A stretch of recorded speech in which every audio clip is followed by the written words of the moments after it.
There we go.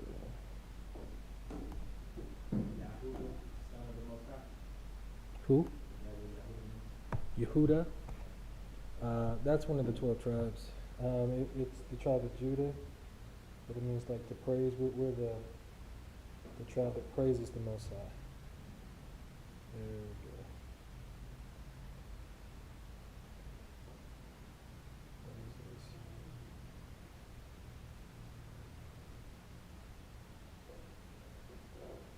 Okay, yeah, we're going. Okay, so now to answer your question, what you were saying, yeah. So I'm the first-time father now, so I hadn't really thought about death. I hadn't really cared as much until I had a son now, and so I definitely am always wondering and thinking, man, I can't leave this earth without him being prepared, for everything. So that's definitely something that a father has to take to heart. You've been a father a lot longer than me, but It still feels like the first time every time I'm doing it. yeah, which that makes sense. That makes sense. So we're getting into, because you probably weren't here for the dedication, but we were talking about the spirit of Elijah when it comes, or the spirit of ELIJAY when it comes, and we're coming into a time of a lot of tribulations upon the earth, and like the Most High, the way He operates, there's always a pattern before it happens. He always sends a messenger or a prophet before to warn us and let us know, to give us an escape, or to prepare our children for the days that they have to come. Right. So we're getting into this is going to be turn the hearts of the fathers to the children, and the heart of the children to their fathers. This is the spirit of Eliyahu, or the spirit of Elijah. So this one's going to be about part one is about the scapegoat, the sacrifice, and 3 days of darkness. So, a lot of this will be brief, but before we get started, we're going to go to Malachi 4. And it's a short chapter. I'll just read it. It says, Malachi 4, verse 1. Actually, Brandon, pray for us real quick. Pray for us again. Because I know I prayed before, but pray. Go ahead.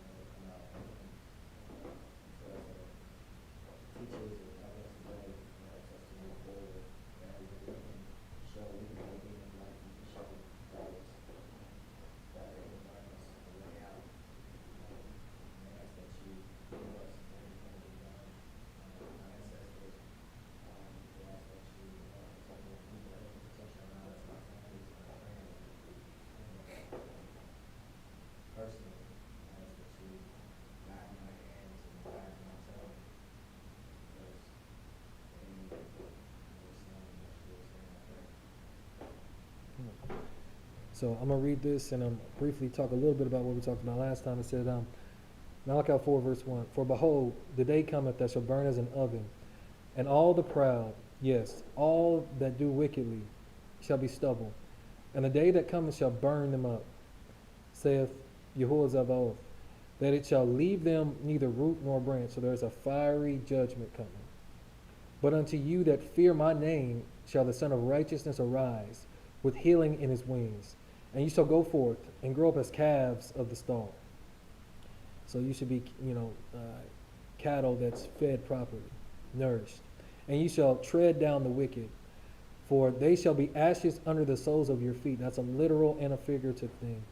In the day that I shall do this, saith the Lord of hosts, or Yahuwah Zavaoth. So I'm going to keep going real quick. Then it says, and remember you the law of Moses my servant. Now, Malachi is the last chapter in the Old Testament, or the last book in the Old Testament. It says, remember you the law of Moses my servant, which I commanded unto him in Horeb for all Israel, with the statutes and judgments. Behold, I will send you Elijah the prophet before the coming of the great and dreadful day of the Lord. And he shall turn the heart of the fathers to the children, and the heart of the children to their fathers, lest I come and smite the earth with a curse. So what does verse 6 mean?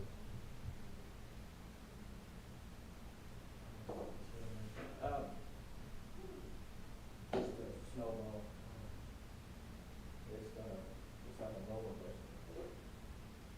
Okay, keep going. And I mean, Can you text the link to the group? Huh? Like, yeah, yeah.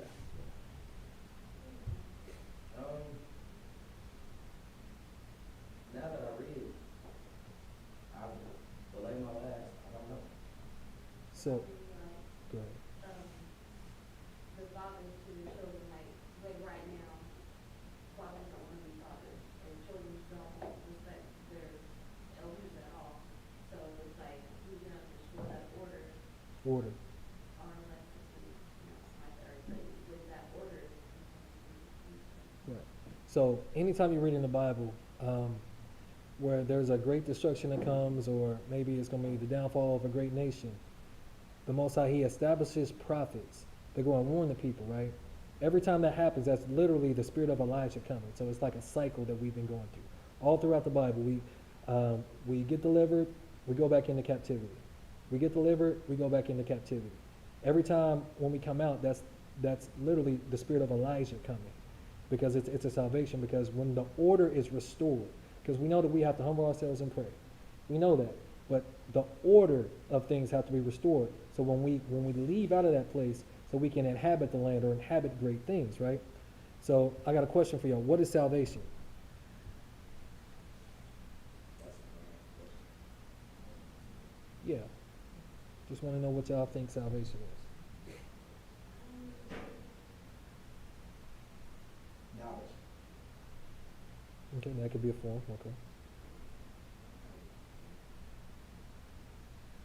Almost like I want to say cleansing rest, because. Yeah. Yeah. Think about, a lot of us, I'm a preacher's kid, grew up in Christianity and all this other stuff, but think of it from a Christian lens. What do they preach salvation is? It's not Like Bible. everybody. It's like a deliverance, I guess, right? From sins, right? That's So we're gonna go to Luke 1. And we're gonna start at verse 5. Brandon, when you get there, if you could read for a little bit. Luke 1. Because we're gonna go to the New Testament to show what the authors, what the people actually knew salvation to be. And we're gonna start at verse 5. You don't even have to do that. It's gonna be on the screen. You can just read it from the screen. Oh, Yeah. Starting at verse what? Starting at verse 5. there was in the days of Herod, the king of Judea, a certain priest named Zacharias of the course of Abia. His wife was of the daughter of Aaron, and her name was Elizabeth. So who is Aaron? I'm thinking Moses' brother. Right. So he's a priest. Right. Got it. Okay. Keep going. And they were both righteous before God, walking in all the commandments and ordinances of the Lord blameless. And they had no child, because that Elizabeth was barren, and they had no child. Mhm. They couldn't get pregnant. And they both were now well stricken in years. And it came to pass that while he executed the priest's office before God in the order of his course, according to the custom of the priest's office, his lot was to burn incense when he went to the temple of the Lord. So he was also a priest. So both him and his wife, she comes from the priestly line of Aaron, but only a man could be a priest. That's key in this. And then he is also a priest himself. Okay, keep going. And the whole multitude of people were praying without at the time of incense. So that means outside. Oh, and there appeared unto him an angel of the Lord standing on the right side of the altar of incense. Zacharias saw him, he was troubled, feared of him. Wait, Yeah. Zacharias and Aaron's son. Or There. So Zacharias, was Abi is what it said. So his wife Elizabeth was one of Aaron's offspring. and so Zacharias and Elizabeth can't have kids. They're the older couple. Right. They can't- Okay, all Right. right. Right. I'm ready. And so you just read what? 12. Okay. Then it says, I'll read this part. No, actually you read it. You read it. But the angel said unto him, fear not, Zacharias, for thy prayer is heard. And thy wife Elizabeth shall bear thee a son, and thou shalt call his name John.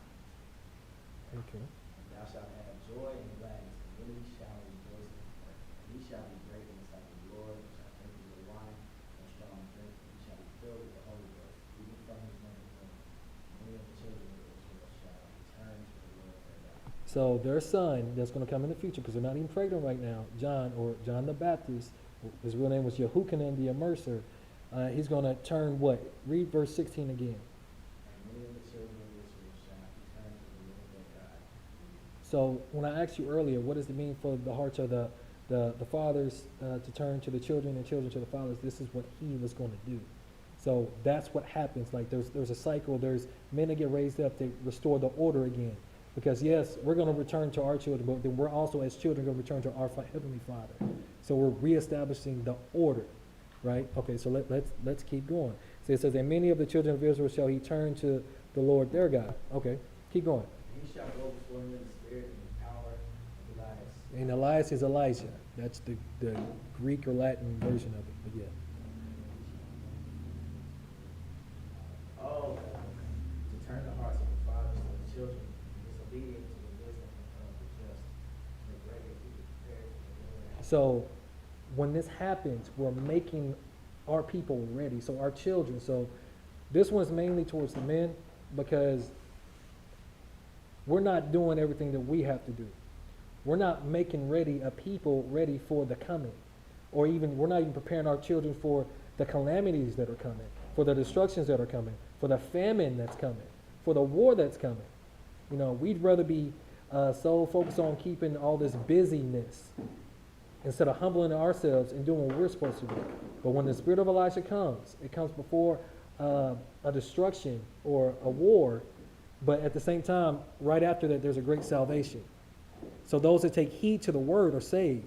Those that don't, they get destroyed. Maybe even their whole line gets cut out. So they're like, this is a time to where we have to be sober-minded. This is a time to where we have to truly depend on the Most High because we've come into a new age. It's the age of Aquarius now, right? But that's also the age of Yehoiah, the God or the Lord that provides for us. But if we're not giving him something to provide for by keeping the order in the homes, in the families, what is he going to do? He's got no need for us. Because me and Massa, we was talking, and we were talking, and, you know, men are supposed to be handling business. Now, I'm not saying that you don't have your wives handle certain things, but when it comes to the order of service, like the things of the Most High, that's our job. That's not it's not necessarily a right. It's supposed to be an honor, but that is literally why we were placed here. Once we became an adult and we got into covenant or intercourse with our woman to bring a seed to this earth, right? It is our responsibility to make sure that they're pleasing to the Most High, that they have a chance to attain salvation. Because a lot of times we get to think about us and the stuff that we've dealt with in our childhood, and we can't let it go. And we keep reverting back, it's the same cycles over and over and over again. Because, to be honest, we will not humble ourselves and pray. And when I say that, I'm not talking about the little selfish prayers about us. Humble ourselves and ask the Most High to purge us of the things that we don't even think that we need to be purged of. Because with this destruction that's coming, there's going to be blood on our hands if our children are not prepared.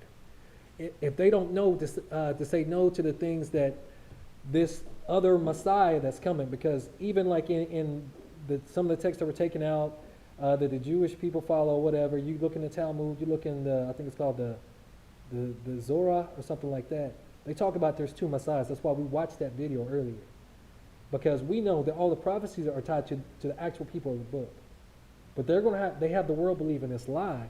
And many people in all these different sects and religions and denominations are going to fall prey to this. Now, again, as a man and as a steward of what the Most High has given me, as someone that has the responsibility of their salvation. Like, why do I say that it's on man? Because anybody tell me, why do I say it's on us? Because we always like to pass the buck on our women, but why do I say it's on us? It's an order. Huh? I feel like, no, not I feel. I was always taught that it's the order. Now, as a kid, looking at it, felt like, that's wrong. Why can't she do it? Yada, yada, yada, as a child. And when I got older, I still not like a child.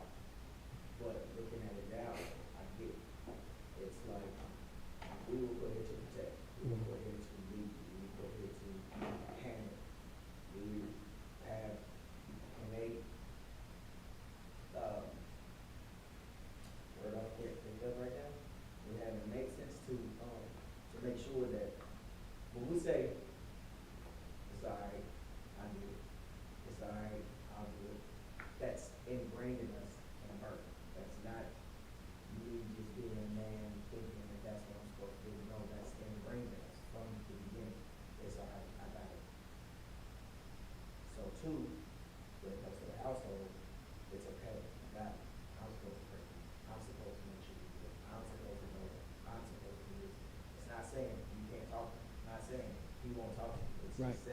my job as head of the household is to make sure that the household is taken care of. Could be wrong, but that's what I got. That's perfect. That's spot on. You got anything? Yeah, I mean, when our Creator, the Most High created man in the first place, He didn't create woman and say, here, I'm gonna give you a helpmate. He created man and said, you're gonna worship me. I created you to worship me, but yet I need you to have a helpmate to help you along the way. So to establish that order, it's like that man is not gonna work off of his feelings as a woman would, because we were created to nurture. So as a man, it's important for him to get back in order, because God created him to take that initiative to make sure they order in the family as a take according to the Most High. Right. Us women, I'm sorry, but we work off our emotions, because that's the type of creature we were made into. Right. So, yeah, if they were here to instruct, just like our father was. He gave them position, and they're supposed to instruct their family to make sure we follow their lead as they're following our father's lead. Okay. Go ahead.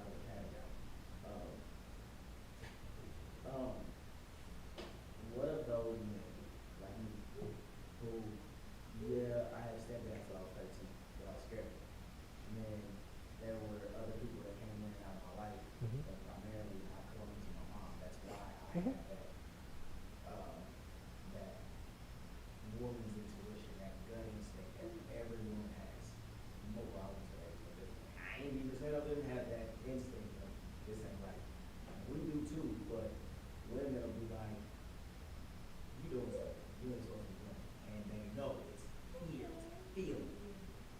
What of the men like me who, because I was raised primarily, because I clung to my mom, what of the men like me who, as much as we try not to, operate off of our emotions? That's something that you have to pray and ask the Most High to help you with, because only He can truly see you through that. Also, that's why you kind of got to watch the people that you keep company with, because you don't realize that you'll be attracting like-minded spirits with people that were raised the same way, and that they're only going to keep you in that same cycle. So sometimes you have to take a step back from those people and realize the people that are trying to get you to come in the right direction. So it's going to take time, it's going to take prayer, but it's going to take action and accountability. That's what it's going to take. And it's going to take consistency. It's not something that you can just overcome, because like you said, you've done that as a child, you know. So it's going to take some time for the Most High to really bring everything out of you that He's trying to bring forth. Because again, you're a head of your household, man. And like I was talking at the dedication, like it's an honor. Because I know I've been waiting for years to find, you know, a woman that I could have children with, you know, that didn't have any children, you know, that was willing for me to lead. Now, what I didn't really realize or understand was the Most High was going to give me exactly what I was asking for. And when I say that, it's because I wanted a woman that's going to allow me to lead, especially when it comes to the ways of the Most High. So He gives me a beautiful Ethiopian woman from the continent, and this is how crazy this stuff gets, because over in the continent, the women aren't even allowed to touch the Bible. They're not even allowed to touch it. The men are the ones that teach at home. It's their direct responsibility. They'll go to church or to their assembly, and you know they'll be praising and worshiping all day. The priest will come in, or the pastor, whatever, and he'll teach, and then they'll leave. But they're not even allowed to do it because they understand the order. Now, I'm not saying that it always has to be in that, because I was raised in a household to where both parents really study and they come together and this and that. But that's not what I was asking the Most High for, and that's not what He gave me. So I used to get frustrated because I was birthed into something to a knowledge and a level of knowledge a lot of people weren't birthed into. So a lot of this stuff became second nature once I actually started, you know, taking some time out and getting serious about it. But that's not what the Most High gave me. And I'm grateful for it, because that way I can learn how to lead better, you know. But also it brings you closer to your spouse when you actually read with them. You know, when you're taking that time out, because a lot of times we can't even make the time. That's how crazy it is. We claim we love the Most High. We claim we love our children, but we won't even make time to even read the Word with them, or explain to them why we pray, show them how to pray. help them to understand the differences between right and wrong, the left hand, the right hand, because there's only two, well, there's only two genders, let's just say that. Yeah. Making them understand simple things. We won't even take that time. And what we'll do is, we'll try to put it all off on the woman, and then that gives us a scapegoat. Because that's what today's about, scapegoats. Like you did, Adam and Eve did that exactly, that exact moment. Well, and it still is, I mean, really till this day, a lot of people are, well, it was Eve that took the fruit, but I'm like, Mhm. but if her head would have been there and not Mhm. sleeping under a bush, you'd probably smack it right out of her hands, like, hey, I need you to get back to And the house. even with him not even being there, with her doing that, a lot of people don't understand that Adam was a priest, because the Garden of Eden, like the way it's broken down, is called the enclosure of pleasure. It was a literal like temple type of area, it was beautiful, anything that he wanted. He was a priest, so he could have prayed for the remission of her sins. He could have sacrificed something, but that's not what he did. Right. He rested on his laurels, and he didn't pay attention to the forbidden fruit that she was giving him when he knows better, because he was given the commandment. She wasn't given the commandment. He was. He was. So, he, in turn, and he just, in honest terms, he failed her by not telling her. No, he told her. He failed her by not enforcing it, because that lets you know that she had a little bit too much reign to do what she wanted to do. Because being a husband, being the head of a household, does not mean you say yes to your wife or your woman about everything. Right. That ain't it. Sometimes she gonna be mad at you. Point blank period, like, no, we're not doing that. You can show her in the word, and you can let her know after you pray how you feel about it. Like, no, the Most High, that's not the way he's leading us. And as of this household, we ain't going. That ain't it. You can be mad. You have a little stank attitude, you're gonna be over it. And you gotta realize, like, when you were talking about the feelings, like, and this is something that I've learned in my own readings and praying, is that your feelings don't belong in the word. Because if the Most High went off of his feelings, it's like, he's like, oh, okay, here you go. Like, things are not, you're not gonna like it, you're gonna get chastised.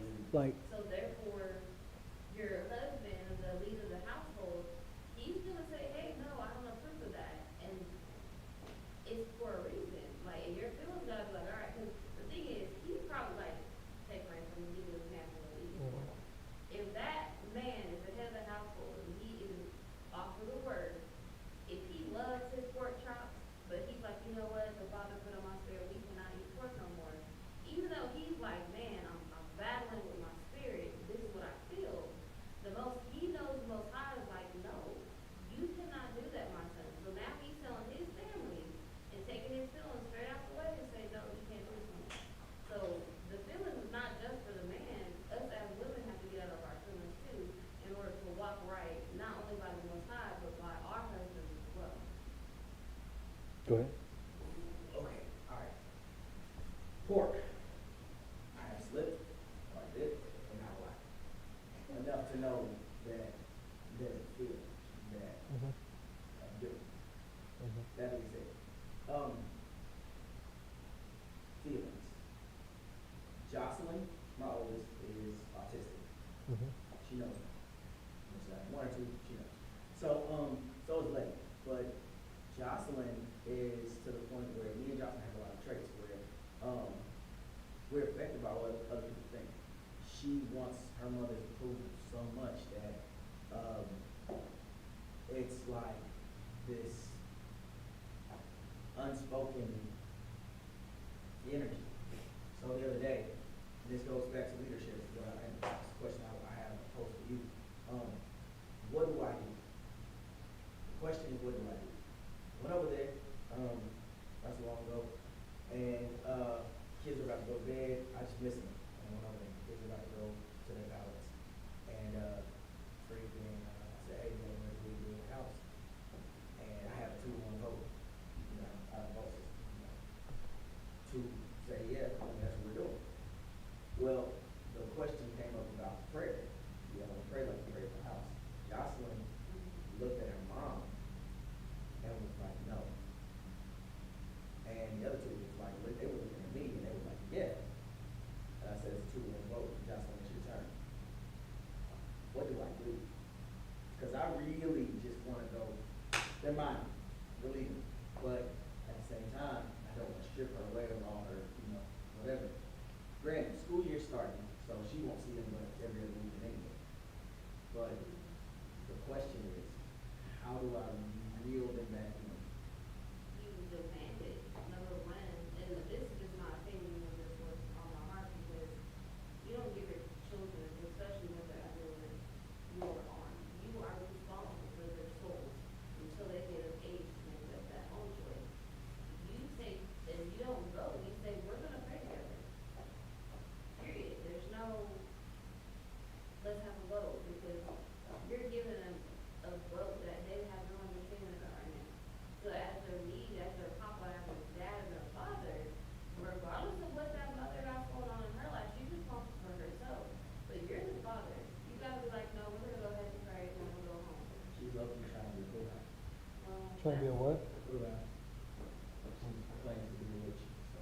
Your why- mama? Who? And that's like you, like when you say it's hard for you to study at home, it's hard for you to do things alone, that's like you have to take your feelings out of the way and be like, I have to do this to please the Most High, to protect my baby and their soul, because you're gonna need a lot of prayer with that mother trying to be a witch. I've dealt with it, I know, and you're gonna need it. So you have to literally take your feelings out the way and start getting your Bible every day, even if it's 10 to 15 minutes to start out with, even if it's 5. Just start looking it up so that way you can start getting into the Word and do and walk by what the Most High wants you to do and pray over your children to protect them from that type of lifestyle.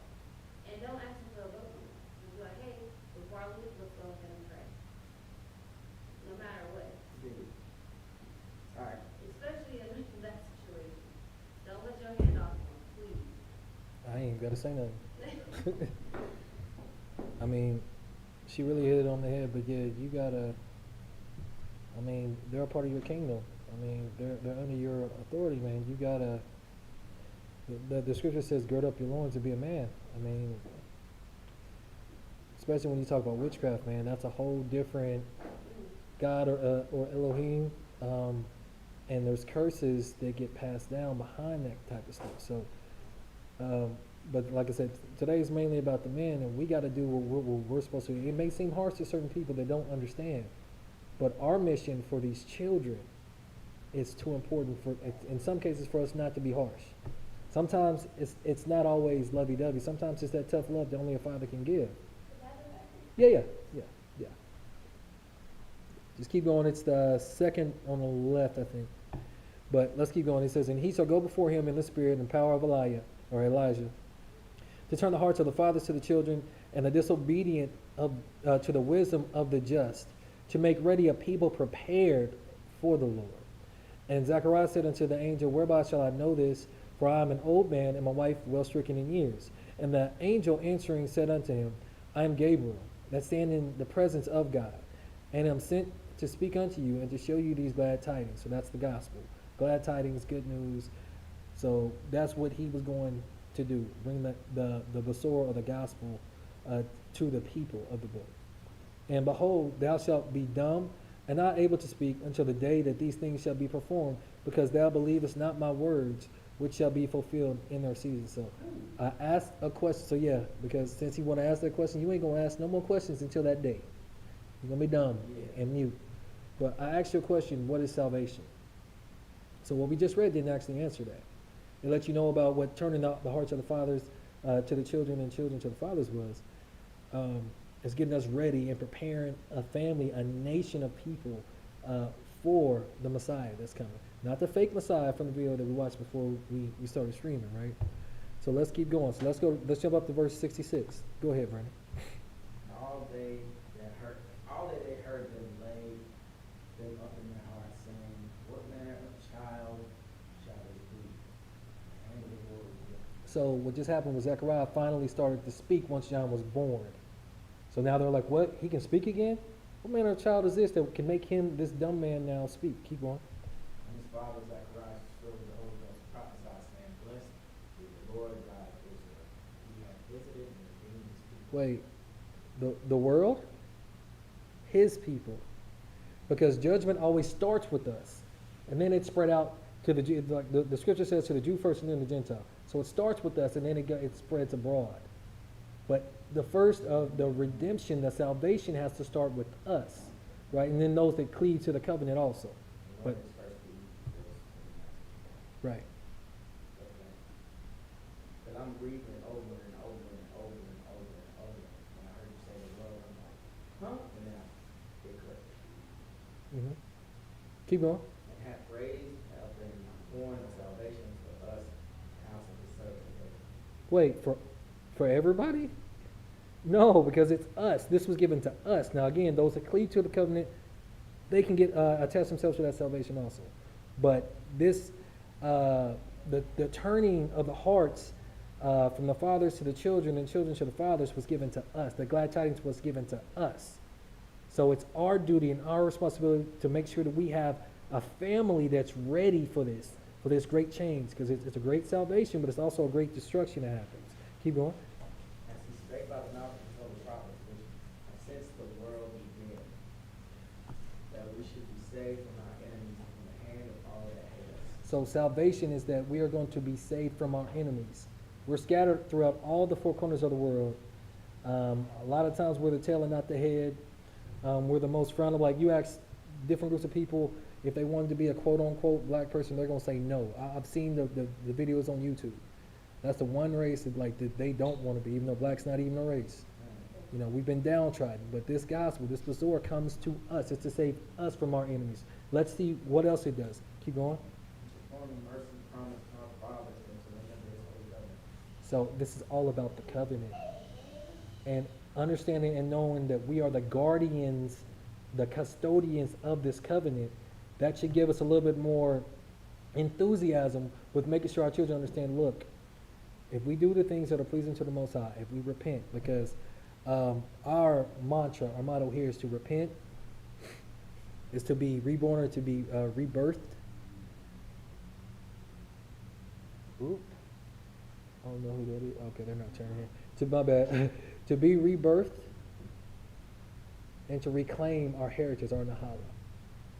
And in order to do that, then the hearts of the fathers have got to return to the children. And in this day, that's what we have to do. We have to take it to heart. And then with our hearts returning to them, it also has to return to our significant others.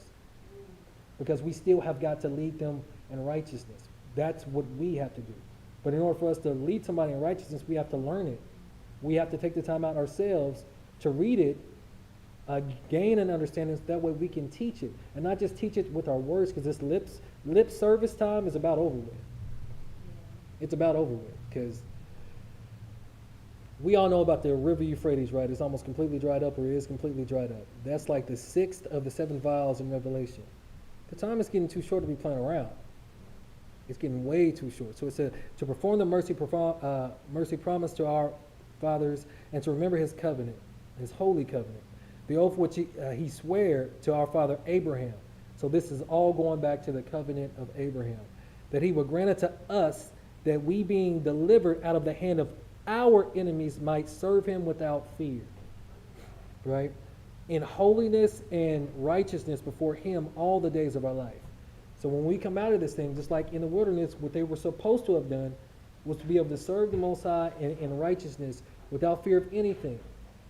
But we know our people are stiff-necked. They don't want to listen to nobody. Everyone wants to do what's right in their own eyes. Then it says, and thou, or in your child, shall be called the prophet of the highest. It's about John the Baptist, or Yehukanan the Immerser. For thou shalt go before the face of Yahuwah to prepare his ways, to give knowledge of salvation unto his people by the remissions of their sins. So what you said about salvation being knowledge, that's why I said that is a part of it. That's a form of it. Because that's what we... When I said knowledge, I took it like, before this, I knew what I was taught. I was told, pew preaching. This is different. I know more now than I've ever learned in my entire 30 so many years. However, promise that's possible effect. I felt like salvation was, if I learn something new, if I learn something, then it's my job to deliver what I learned in whatever way I know how to do it. It is. For example, back and forth. People look at me crazy when I say we're supposed to be important. And then my way of teaching is, let's take religion out of it. Borrow your religion, I'll borrow mine. What are the animals you eat that eats its own pieces? I'll work. And then when they come back to it, I'm like, now take religion and put it back in there. Name the Bible, which you can read. It tells you it's cool to eat it. I'll wait. And then it's like, oh, they're still going to do what they're going to do. Right. But my job has been done. Facts. I'm not going to sit there and be like, you ain't supposed to eat this. God said no. No. I'm like, Mm-mm. it's a conversation. Nope. And it's real quick, real fast. I'm out like that kid. That's what the Messiah did. That's what the true Mashiach did. I mean, he would say the word real quick. There'd be some hard sayings, and people would just leave him. He wasn't chasing after nobody. So it's not our job to chase after people. It's our job to be in right standing with the Most High in upholding the order of the Most High. That's what our job is. So what we have to do is we have to get back in order, because we always want to try to police our women, but we won't police ourselves. Like, this is something that, like, I see online, like, especially like with a lot of these camps, it's all about the women and Jezebel and this and that. And I'm like, ain't no way. Ain't no way it's all women. Ain't no way, because even though Eve ate the fruit, Adam didn't have to eat the fruit. The women are doing. That was a choice. The women online are doing what they see men like. Right. So if Mhm. men didn't, two lot go, 1992, two lot fruit. That was the beginning of it. Mhm. This is just the, I won't even say precipice, I'll say, Good. but, it's, this isn't the hilltop, this is the crescendo of, an orchestra. We haven't even reached the top of it yet. When it gets to the top, it's gonna be all bad. You already got 3-year-olds and 4-year-olds twerking. Just imagine what comes after that. There's a person named Nixie Texie or something like that, and she's a midget.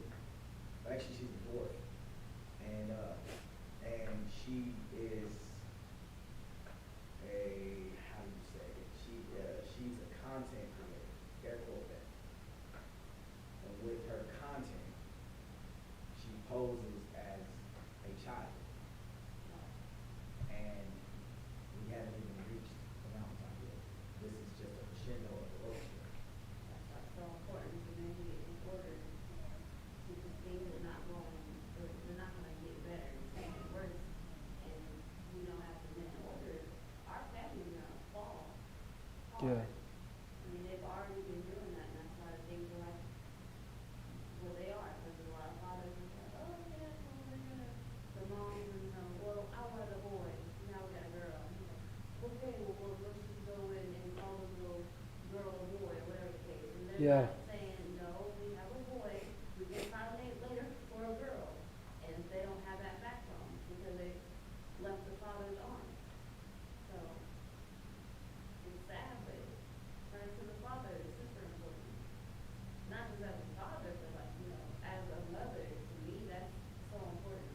And me and Jerome talk about this a lot, and I'm like, it's super important to me. And before, like maybe 10 years ago, I was, oh, because I was still I wasn't taught right, number one. My household growing up was, well, dad makes the money and stuff, but yeah, dad still doesn't have a say, so dad word didn't stick. Like, it would be, mom's mad, so dad has to go and make mom happy, like, I grew up with that. Happy wife, happy life, right? Yes, and so as I got older. That's some of the and biggest understood- garbage ever fed to Right, us. and I'm like, I don't want, and I used to want that type of marriage when I didn't understand, but I'm like, I don't want that at all, because there's no respect there. How are you respecting your husband if you throw a fit and he has to go out and make you happy? Is our father gonna do that with us? We can do all the things we want, but my father said no, he said no. Like, My question when it came to that was, I apologize, did I cut you off? My question when it came to that was, if I dealt with that, if she wasn't happy, the household wasn't happy. And this was me, my marriage, both of the relationships that I had. If she wasn't happy, nobody was happy. But here I am, doing it, and I felt like I was supposed to be a man. I used to, when I was with my second wife, my kid's mom, I would pray with her. We would pray together. And then one day she was like, I'm pleading. And then I'm like, well, let me go into the stop sign to get you out. And it got darker. And here we are. So, freaking, I always question, happy wife, happy life. What about content husband? Happy couples stay out of trouble. It's both. There's this load of crap, because we live in a matriarchal system. We live in a system, what me and Jessica was talking about, or Master was talking about earlier, of matrimony. But then there's a patriarch. It's like we don't even exist. It's like nothing about us even matters. It's all about the woman. And I'm like, man, there's nothing about us? When if you look in the Bible, they barely even tell you the generations of women in the Bible. It's normally the generations of a man because it's a man's covenant. But this system is so backwards, like we've been so brainwashed to where it feels uncomfortable to lead our wives. Right. Literally. And it's okay in society's eyes to do that. And I'm like, this is why society is the way it is now. Yeah. Like it's everything about Babylon is backwards. And then it says to give knowledge of salvation to his people by the remission of their sins. Because that's what we have to do. We have to repent. Okay? We have to repent and get ourselves in order.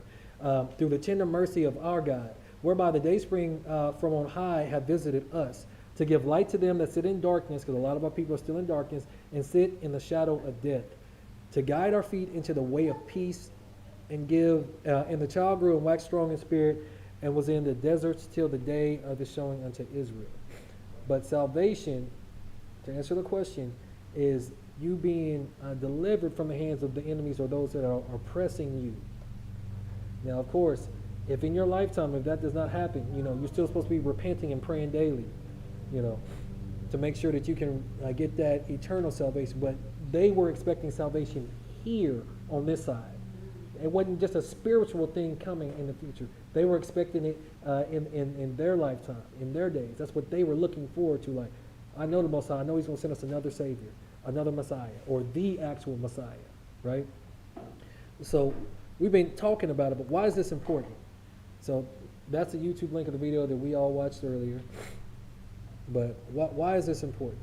So I said that because I was just looking online and just looking up stuff. So this says about, we were talking about Hawaii, right? The windswept wildfires that scorched Maui last week were the deadliest in modern U.S. history. And it talks about how, it was the biggest basic death toll in history. And it was by fire. Wow. By fire. And remember, like a few years ago, it was always happening in California. Yeah. All the fires. Now it's sweeping across America in different places. You don't really see it in countries outside of America or territories outside of America. It's here because judgment is here. That's why we have to prepare our hearts. Our hearts have got to be ready and turn to the children. And even that means our mind is to return to our children so we can be reborn, right? Rebirthed. But keep going. Go ahead. Did you see what caused the fire? Huh? Did you see what caused the fire? No, what was it? Probably something dumb. Very, like, blatant. You see that flag? No? That's how blatant it is. That flag in the corner is how blatant it was. There was a video, I had a video link. I don't know where I placed it, but I had a video link. There was a link. There was a red, it do not, it was a laser. Hear it, see it, and boom. So I was talking to one of my buddies. I was like, I'm pretty sure it was a government operation. Yeah. I'm Like pretty. California's was too, because the fire got so hot that it was literally burning, I mean, Melted rock. not just rock, it was cars, like, it wasn't just a natural disaster from a fire. It was something that was Yeah. heated up so much to where it was melting the frames of the houses and the cars of the houses. Yeah. Like car frames. So, So it was, A fire that high, okay. Yeah. Fire. so either they're using a satellite or a drone or yeah, something. something. Fire goes from Fahrenheit to Kelvin. Kelvin is something. Mhm. I only know that because Fantastic Four and because I started looking into it after I watched Fantastic Four. I was like, where's Kelvin? And I looked into it and I was like, oh, it's hot. And so seeing a car melt, seeing charred remains of, Marvel, Iron Man 3. There was a scene, there's a part where these veterans were taking this stuff and they, whatever, making them strong or whatever, and then they blow up.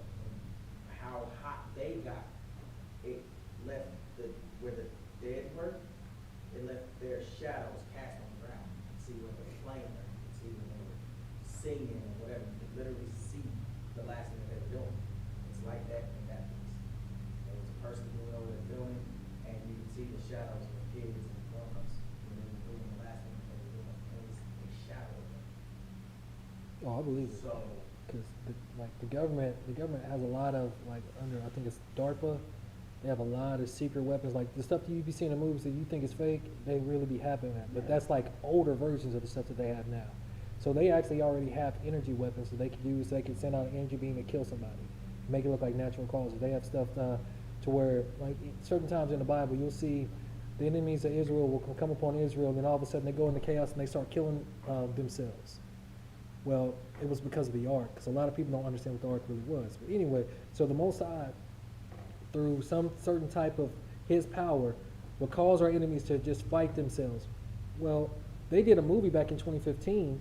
I think it was called Kingsman and the Secret Service. Because Elder Bernie, he reminded me of that, and I hadn't watched it in a while. I went back and watched it, and what they did was, it was this technology, this chip that they put inside your phone. And so he'd get everybody, started giving out all of these free phones, just like the government was doing, and all these free TVs. And then as soon as you answer the phone call, they would send you like a message, and next thing you know, everybody there would just start fighting, literally was killing each other. This is the type of enemy that we're dealing with. But the only way that we're going to be saved is if we get ourselves back in order with the Most High, because it's going to be a strange salvation. Because with the rise of AI, so this thing with the Messiah, right, that the Jewish people are talking about, it's coinciding with everything else that's going on. Because for one, they want to keep us distracted, and for two, they just want to keep us off balance to the point to where we never get back in order, because we're so focused on everything that they're doing, instead of the things that we're supposed to be doing for ourselves, right? So, we know. Oh, go ahead. You know how, like, you gotta get back in order, but we also have to remember that we cannot be shaken by the fear that we're trying to do. Because a lot of people are gonna crumble and fall under the different tactics that we would have, you can see. So, and that, I was, doing a lesson this morning about that, on YouTube, about how our people, like, they'll say, oh yeah, I ride for Christ, and I'm in that thing, you can't scare me, and Lip next service. thing you know, that test comes about, and as you see how quick this pandemic came about, they were folding like flies in a fly trap. And you're just like, where's your faith at? Were you just playing, or are you really being serious about having faith in the Most High? So we went to a church, I got told I couldn't walk in unless I had my vaccination papers and a mask. And I said, shut up, do it. And I walked in and sat down. And they were like, you need your mask. And I was like, you need faith. People are dying. Why would you want to stay in a church like that anyway? I was asking. I would have turned away and walked away. Yeah, I'd have been like, oh, cool. I was waiting for a sign. Thank you. All right. I'm just gonna. Thank you, Father. Pardon me while I just wipe the dust off my feet. How about that? Right. And we know that there's a concerted effort to de-dollarize, and that's continuing to go, because China, Russia, Brazil, and a whole host of other countries, Clean it up. huh? They're all cleaning up. Yeah, and they're not operating in the dollar. So what me and Master was talking about earlier with the prices, with the prices going up on certain things, and the food shortages, and the government paying farmers to destroy crops and milk, and all of these production facilities just going up in flames out of nowhere for no reason. It's fire. All of this is by fire now. Again, all this stuff is happening by fire. People don't even realize that America is under judgment. So it's a whole. America. Yeah, it's the world, but it's mainly the Americas, because we're predominantly, those of us that were in the transatlantic slave trade are in the Americas at this point. We're still in the continent also, but we are everywhere. We are everywhere. When you say the Americas, are you encompassing Hawaii, Antarctica? The Americas. We got shipped to Okay. every nation under heaven. We went into slavery. Word. Every nation under heaven, and that wasn't fulfilled until the transatlantic slave trade. Because like 70 AD, when Jerusalem fell, they did go into a slavery, but they didn't go into every nation at that point in time, because they weren't really dealing with the nations over here. A lot of them were. So that's just something to keep in mind. It didn't happen until then. That's how you know. Like, so with prophecies, how do you know when a prophecy has been fulfilled? You have to find it in history. That's the only way you can say it's fulfilled. There's been no other slave trade like that. I mean, they can say what they want to. They know we're the people. So in this awakening, we have to understand that there's two awakenings. So there's our people awakening, to the truth and actually getting right. Yeah. Some of them are waking up just to fall right back asleep, because some of us are vessels of honor. Some of us are vessels fit for destruction. But then these other people waking up, and they're trying to claim our Nahala, our heritage. Because we forget that there's a controversy in Zion. And the Bible is all about us, right? and those that cleave to the covenant. But they want to make it about everybody when all of that stuff basically happened in Africa, in the so-called Middle East, which we know is not the Middle East. It's Africa. All this Egypt was Africa and America, Especially back then. if that makes sense. I don't know if y'all know what I'm talking about with that one. Yeah, no. Know that? Huh? Egypt was Africa, but also America. You gotta remember the continent shit. Like, before this time, this is history, geography will tell you that, like. I know about Pangea or whatever they wanted to call it. They gave it like 5 different names. I also knew about a Mexican boy named Amino that we never met. But it's, yeah, y'all expound on that real quick? No, I'm not. No, we got a lot. I can't. Okay, all right. Eventually, we will get there. So again, China, Russia, Beijing, Brazil, all these hosting nations, Kenya, are all dealing in their own currency. They're not using the dollar no more. Yeah. So we should all know that there's got to be a major war coming because America's not going to just let that happen. Right. That's what Ukraine is really about. That's what Taiwan is really about. America, the ruling elite trying to keep power and try to keep us down, right? So another thing that they're using to keep us out of order, right? In disorder, I guess you could say. Have you experienced an area phenomena? You aren't alone. Now check this out. According to the National UFO Reporting Center, roughly 2,000 unidentified flying object sightings have been reported in the U.S. so far this year. 2,000. That's why they got to keep you focused on Maui, on the prices of everything. But they were also talking about the curtain.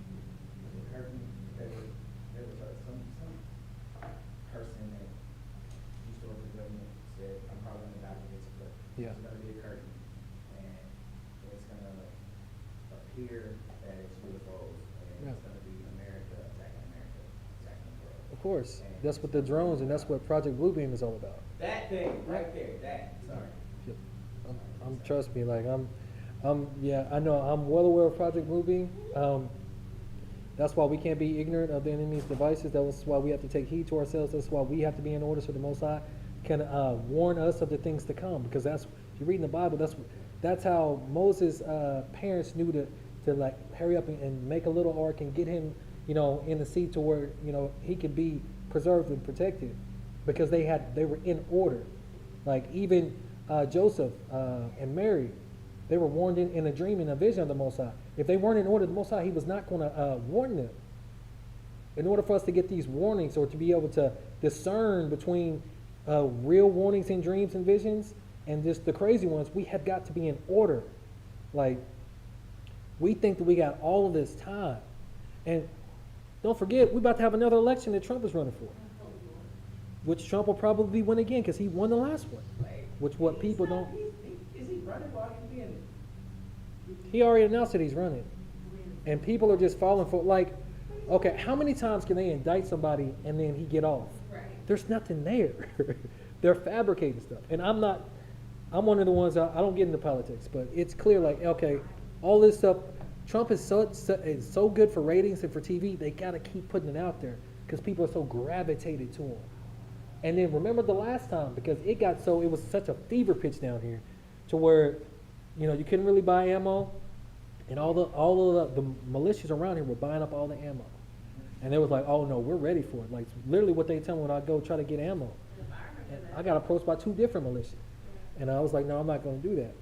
But some of them, because like there was one that was mixed, and one, they didn't have nobody of us, and they was trying to get one. I was like, I'm not going to be that guy. That's not going to be me. But don't be surprised if when Trump runs his next time, if they don't push that racism again. Yeah. Because, Right. yeah, he been announced it. Like, he been announced Man it. is running too, but And so, what you were talking about, tell them about California. California has a hurricane headed towards Southern California. Were you tracking that? I hadn't even I heard about seen that. something about that, but that was months ago. No, it's not now. No. Don't know. I'm Go to with your- you. go to your- I believe it. It's just. Go to the Weather Channel radar and it'll show you Southern California is under hurricane watch right now. Literally. All the way up through Nevada. Yeah, what is it called? I want to say And see what the name means in Hebrew. Could be prophetic. But it said that there's 2,000 sightings, but they're only saying that maybe 200 of them like are official. Wow, this is crazy. So since 1974, there have been 170,000 reports of UFOs.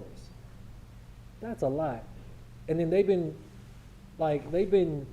confusing people, trying to make people think that they're crazy for seeing, because I've seen them. Shauna, she called me a couple of days ago because she just saw like 30 of them. we used to see them all the time when I was living in California. Mhm. We used to live in the Mojave Desert, and it was consistent out there. What you talking about? Yeah. I got caught up reading about that. So now, what did you just say about California? Say that again. What you just said about the UFOs? Yeah, consistently, right? Now, for this year, California, the most populous state in the U.S., boasts 237 sightings in 2023 alone. That is the top of any state in the country Wow. right now. I mean, there's not very many in Oklahoma or in the scope that I've heard of. I saw something I couldn't explain. It's got me, my mom, and my neighbor, and this was last summer. It was white, and it was like real, and it was just sitting there. And you were like, what's that? And I was like, Those I don't orbs? know. Yep. Yeah, the orbs. The hurricane is named Hillary, and in Hebrew it means joy and happiness. Think about how California is. Somebody Joy and happiness, gonna aren't they? Mhm. Happiness. Mm-mm. So this is about the heart of the fathers return to the children and children to the fathers, right? So we're going to go to Malachi. We're going to go to Malachi 1. If you don't mind, it's on the screen. Could you read it for me? Yeah, I'm just taking a little bit. I have already, but. Okay. Yeah, you're good. You're good. Mm-hmm. Burden of the word of the Lord to Israel by Malachi. I have loved you, saith the Lord to you. You said, wherein hast thou loved us? Was not Esau Jacob's brother? Saith the Lord, that I loved Jacob. And I hated Esau, and laid his mountains and his heritage waste for the dragons of the wilderness. Whereas Edom said, we are impoverished, but we will return and build a desolate place. That's what they've done. The Lord of hosts. Mhm. They shall build, but I'll bring down. That's coming. And they shall call him the Lord of wickedness, and people against whom the Lord hath indignation forever. So there's a people who the Most High is going to hate forever, right? But so I got a couple of things. So what does burden mean? Y'all gonna laugh once y'all see the word for You this. said burden? Mhm. I want to say almost like a troll, Mhm. I guess. I can't really explain it. Mhm. Burden, A weight. yeah, wait. That's what I was about to try to say. Okay. So, yeah, it could be a load, a weight. So check out the word for burden. You're gonna laugh. NASA. Oh, And we got massa in the building. That is the word for burden. Massa. That's why we now it's not Master Stewart no more, it's Master Jones. Massa Jones. Yeah. Wow. It means load bearing, tribute, burden. Hold on, let me get the rest of it. Lifting, uplifting that to which the soul it lifts itself up, bearing, carrying tribute. But you get it, it's massa, it's a burden. That's crazy, but It's a like burden. She said my burden. the whole like slavery. Why do they use massa as calling I them was massa? thinking, And that was nothing but a burden on our people. Like that's mind-blowing. Wow. Yeah. So I thought y'all get a kick out of that, 'cause that was his name. One of Ishmael's sons was Massa, or burden. So he was a headache. He was probably hard-headed. So I got a question for y'all. What do we know about the prophet Malachi? Has anyone ever heard of anything about the prophet Malachi? Not really. I just know that that's the title of the So, and this kind of goes to like, there's a sect in the awakening that don't believe in the quote unquote New Testament. We don't know who the author is for Malachi. It's an unknown author. Malachi, the word means my messenger. So it was one of the Most High's messengers that wrote that book. They tried to accredit that to Ezra, but it wasn't Ezra who actually wrote that. And that was just something just for y'all to know. We don't know who the author is of Malachi. Wow. We have no idea. All right, so let's keep going.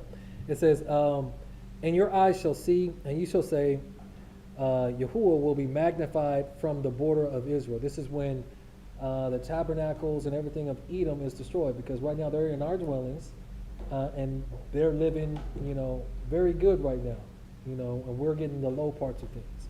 Then he says, a son honoreth his father. That's what we're supposed to get to. And a servant his master. If I be a father, where is my honor? So what would you say if the Most High told you that? If I be a father, where is my honor? Because we're supposed to submit ourselves as children. The Most High told me that? Is that what you're saying? Yeah, what would you say? Like, wow, because you think you're doing everything right. It's like, well, I'm a father. Where's my honor? I would definitely feel ashamed. I would ask, what is it that if the Most High spoke to me or sent somebody to speak to me because my voice is too holy for me to hear and destroy me, I would ask questions like, what is it that you tell me what you want to do? And he gonna smack you upside the head with his word and what he gonna do. I'll tell you. So, and I'm gonna take it back to your own words. So, even Masters, when she was talking about women dealing feelings. Women dealing feelings. What if the Most High dealt in his feelings? It'll be bad. It'll be bad. No, it wouldn't be bad, because we wouldn't be here. Because like when you go back to the Old Testament, when he told Moses, get away from these people, I'm gonna consume them with fire in a moment, that's our descendants. Like a lot of that's all our family members. We wouldn't be here. All them times our people back say, you know what? I'm about to destroy all y'all. I'm just gonna make new ones out of y'all, out of rocks, out of stones right now. We would not be here. Wouldn't exist at all if he dealt in his feelings. That's why it's a greater calling, because like you said, we're not supposed to be dealing in our feelings. We're supposed to be able to discern, like, okay, I'm in my feelings, but this is what the Most High has told me I'm supposed to do. My feelings has got to just stay where they are. And you know what you have to do? You got to tell your feelings to go feel something else. That's what, because you have authority over your feelings. I mean, real rap, as they say, you have authority over your feelings. But we don't take that authority, because again, it's so unnatural for us to be in leadership now. I mean, again, because in this matrimonial society, it's not about us. They prefer that we weren't even there. Like, you look at these feminists, like, what do I need a man for? The heck is you talking about? Your whole your whole race wouldn't even exist. What do you mean? Yeah, sometimes I watch that stuff, I'm like, this is crazy. Y'all really, and like, they really believe it. They have women of all, and even some of the men, I'm like, talking about women are the stronger vessel. I'm like, what are you talking about? Like, I understand y'all got to give birth, like kudos to y'all for that, but that's a good look on that. But that reminds me of the short I saw. Longer YouTube video, but the guy made it short. He was actually saw a girl and he was trying to tell her about her tire, and she was like, I don't get that. And he was like, cool story. Your tire's flat, and I just wanted to tell you. Oh, can you fix it for me? No, you don't need it. I saw that one. I was like, Let me tell y'all. Huh? And I don't know how I'm gonna create my post yet, but I'm gonna put it out there because I need these women. Let me say, being a single mom for years and having to do things and I'm usually trying to do things on myself, I was like, I don't know how y'all get secrets and like raised in that position because it's exhausting. So like, with Jerome around when I had to get my battery changed this morning, I just sat there and I was looking. Mind you, last night the car went out, so I had to really get a jump twice just to make it back home. wow. And he was right there. I didn't have to do nothing. And I could see, before it was just me, I'm like, and this morning when he had already took my battery out before I even got dressed. And I was like, man, this is such a relief. So no more massa, no more burden. Exactly. So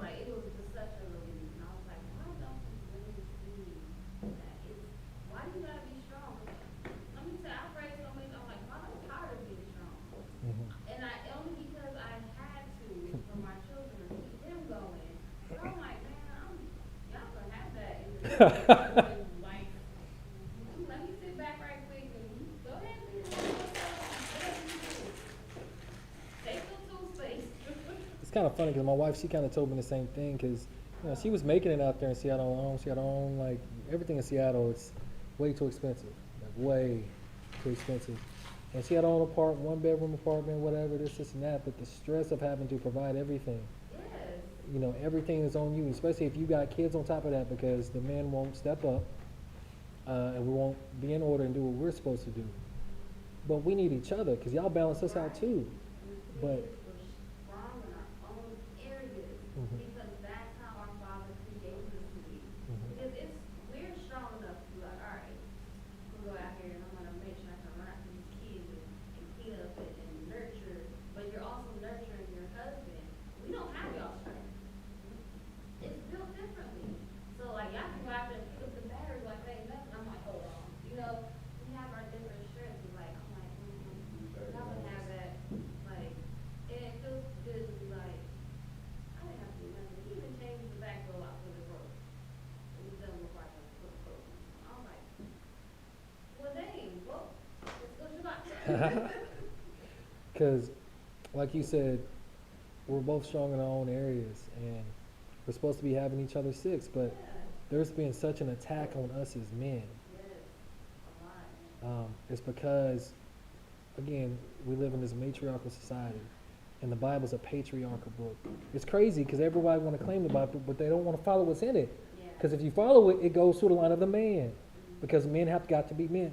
Just like I was telling you when we was coming over here, they have us so brainwashed to believe that we have to be these Gentile or gentle, which is a play on Gentile men or whatever. When you look at the prophets and the priests, you look at what Elijah did, what Samuel did, what you said, what Kepha did in the New Testament when they was coming for to take the Messiah. Here, go on, try it again. Try it again. Look, it's sharp. Stop playing with it. So, Pull out that thing, that blicky. Huh? real I'm quick, saying. a real quick, like, play on, not play on word, but, piggyback, also. Sorry. So in my last relationship, there was that conversation of, men and women. And I used my lowrider as an example. I didn't have to do that, but he did.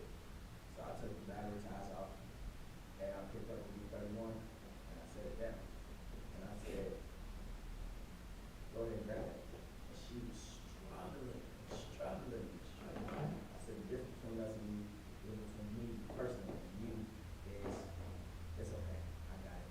And I snatched it up. Did I have to? No, but I knew I needed to prove a point, and I knew I needed, if it came down to it, I would need to be there. Because I have to. I need to. If for no other reason, it's to make sure that it gets done and make sure that it gets done correct. Because if not me, then who?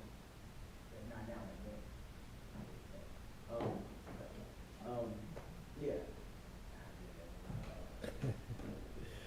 Yeah. Again, so this is the Most High.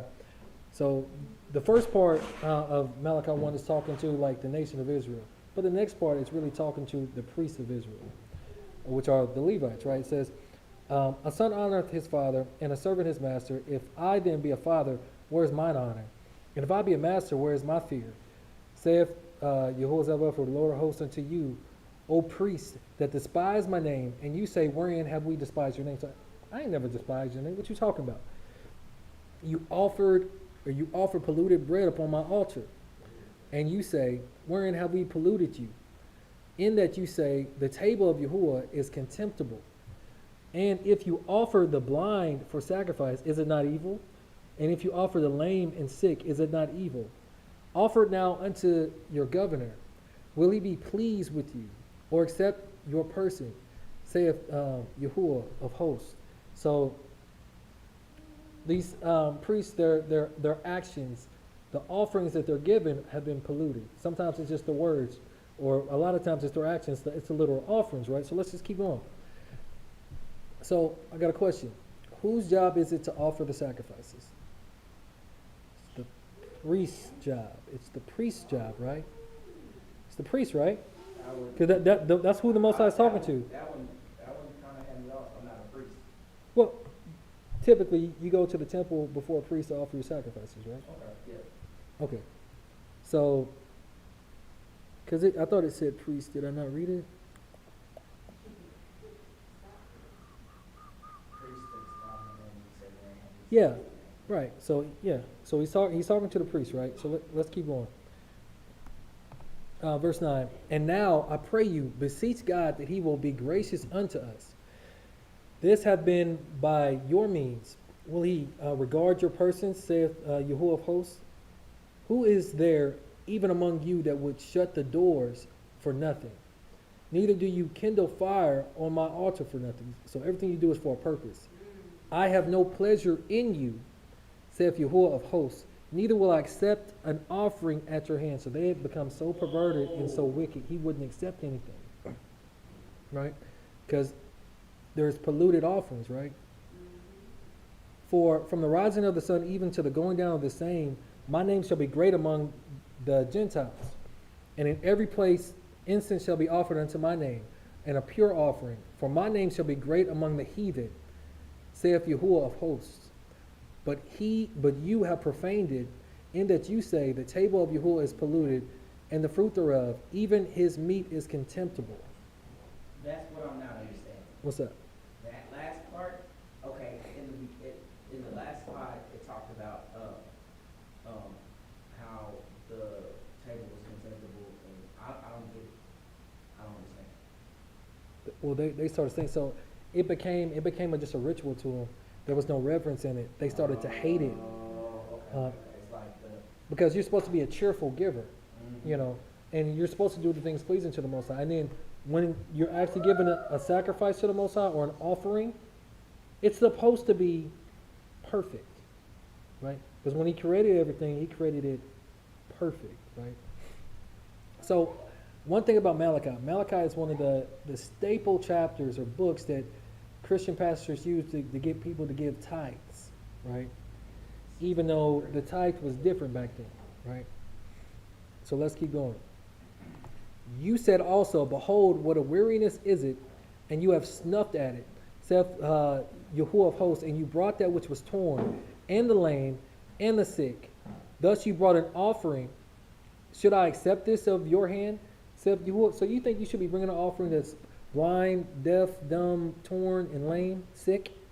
You think that's the type of offering we should be giving to the Most High? Because back then, they did animal sacrifices, right? Yeah. So should we be bringing offerings like that to the Most High? No, you're supposed to, if you're gonna do an animal sacrifice, you're doing the best one that you have. Got you. Okay, you with me? You walking with me? Okay. But cursed be the deceiver, which hath in his flock a male, without blemish, is what that really means, and voweth and sacrifices unto Yahuwah a corruptible thing. So you actually have a good sacrifice, and you're not sacrificing. You're sacrificing something that's been corrupted. Right. For I am a great king, saith Yahuwah of hosts, and my name is dreadful among the heathen. Go ahead. So he's saying, if you won't do it, I know the heathens Mhm. will. And if the heathens are doing it and you are not, and I don't even like them, Mhm. I don't deal with them, Mhm. but I deal with, listen here, I'm good. Keep going. Yeah, and like there's a mystery in heathen or Gentiles also, because that's not always non-ethnic Israelites. That can also be because the northern kingdom went off into captivity. And you don't see them come back in the Old Testament. So in the New Testament, that's where Paul and all these apostles were going, and they were setting up assemblies where the northern kingdom and where the Jews were at, the southern kingdom, because there were two kingdoms. So we're going to go to Leviticus 1, because I'm going to go back to this question. Whose job is it to offer sacrifices, right? So Leviticus 1. Can you read verses 1 through 5? Did you say Bam was coming or no? The Lord called unto Moses and spoke unto him out of the tabernacle of the congregation, saying, I speak unto the children of Israel, and I say unto them, if any man of you bring an offering unto the Lord, ye shall bring no offering of cattle, even of the herd and of the flock. If his offering be a burnt sacrifice of the herd, let him offer a male without blemish. Without what? Blemish. So why were they giving contemptible offerings in Malachi? Now this is way in the future, right? Leviticus, we're going back in time. Because they,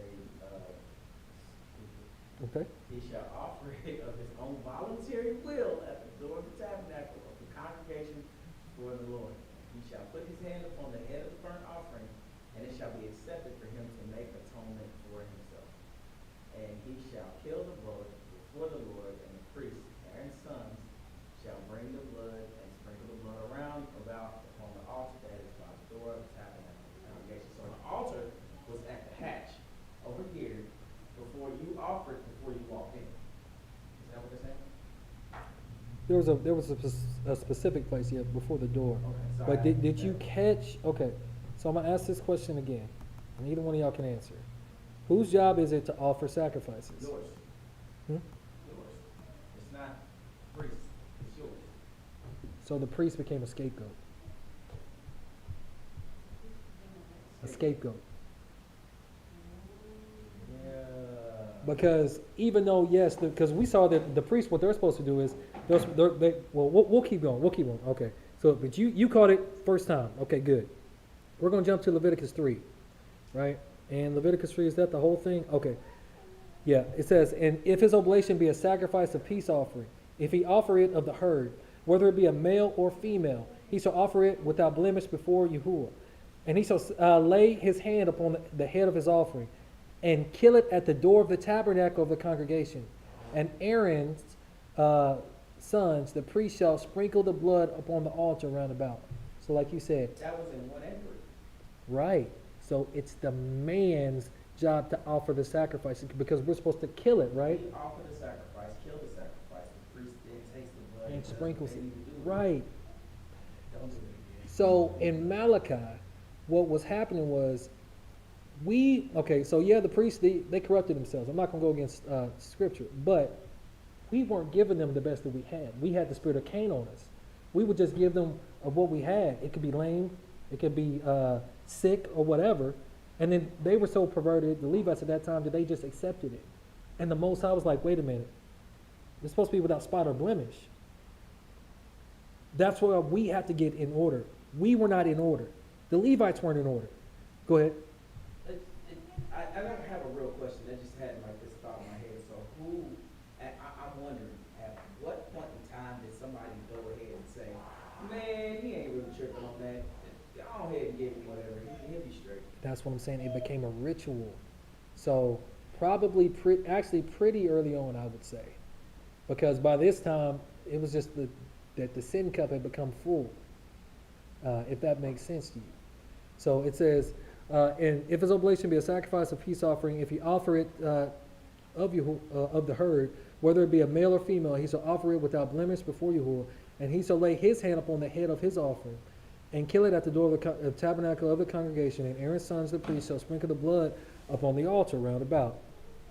And he shall offer of the sacrifice of the peace offering an offering made by fire unto Yahuwah, the fat that covereth the inwards, and all the fat is upon the inwards, because, we'll just keep reading. And the 2 kidneys, and the fat that is on them, which is by the flanks, and the caul above the liver, with the kidneys. It shall they take away, talking about the Levites. Now, Aaron's sons, what they're supposed to do is supposed to sprinkle blood, and then it says and Aaron's sons shall burn it on the altar upon the burnt sacrifice, which is upon the wood that is on the fire. It is an offering made by fire, of a sweet savor unto Yahuwah. And if his offering for a sacrifice of peace offering unto Yahuwah be of the flock, male or female, he shall offer it without blemish. So how in Malachi, how are you even confused with what type of offering you're supposed to give to the Most High? Because this was given to us way back in, really, you can go back to Adam, you can go back to Abraham. They knew, like, hey, any type of sacrifice, it's got to be the best that we're going to give. But because we were out of order, we didn't care. We weren't paying attention. It became something that we would just do, like, all right, I had this trespass. Just like now, Father, please forgive me for this. I'm going to do it again. Grace alone, I'm so glad that I'm saved. But we learned what salvation is. It's being saved from your enemies, right? But again, it became a thing to where it became massa. It became a burden to them to even sacrifice to the Most High. Even though He's given them peace, He gave them prosperity, He gave them a land of their own to where they can really do what's right in their own eyes, because that's exactly what they ended up doing. But they got to a point of being ungrateful. And that's something that we got to be careful about.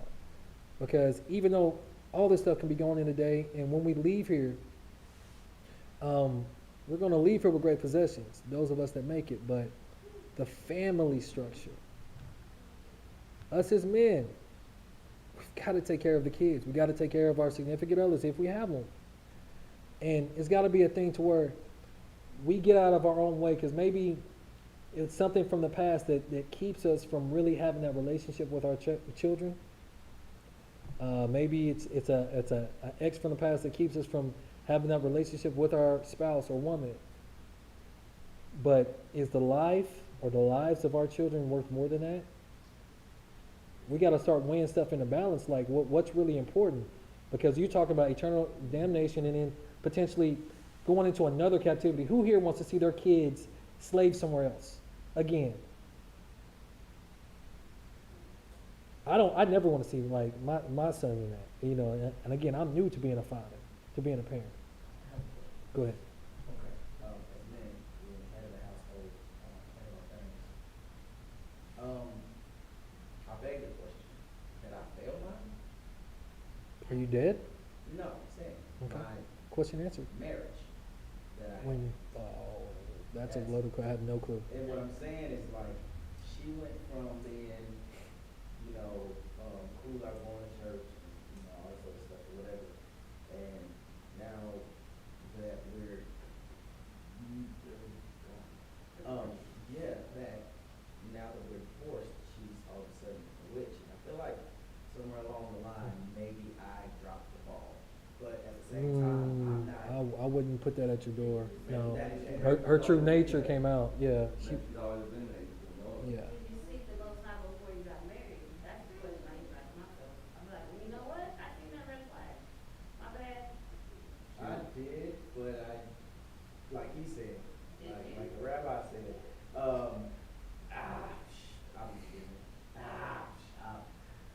forgive me. You look over it, didn't you? Yeah, I was more skimming the surface. I wasn't diving into the deep end, and I can swim. You probably thought it was That's a whole new lesson. That's a whole different lesson.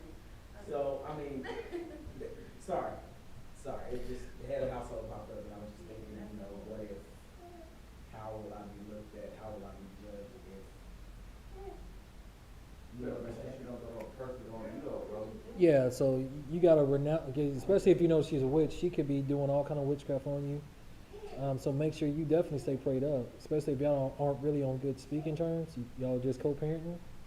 No matter what, because we're supposed to pray and not to faint. We're supposed to be doing this daily. So especially like, again, having kids, because you don't know. So once we get back into the order of Melchizedek and really talking about that, we talked about the order of Melchizedek was a what? Do y'all remember? Remember I said there was something about it. Because the word was Enoch, right? It means to be dedicated. But what was the other word? Oh. After the dedication? Yeah. Yeah, oh. Started with the I.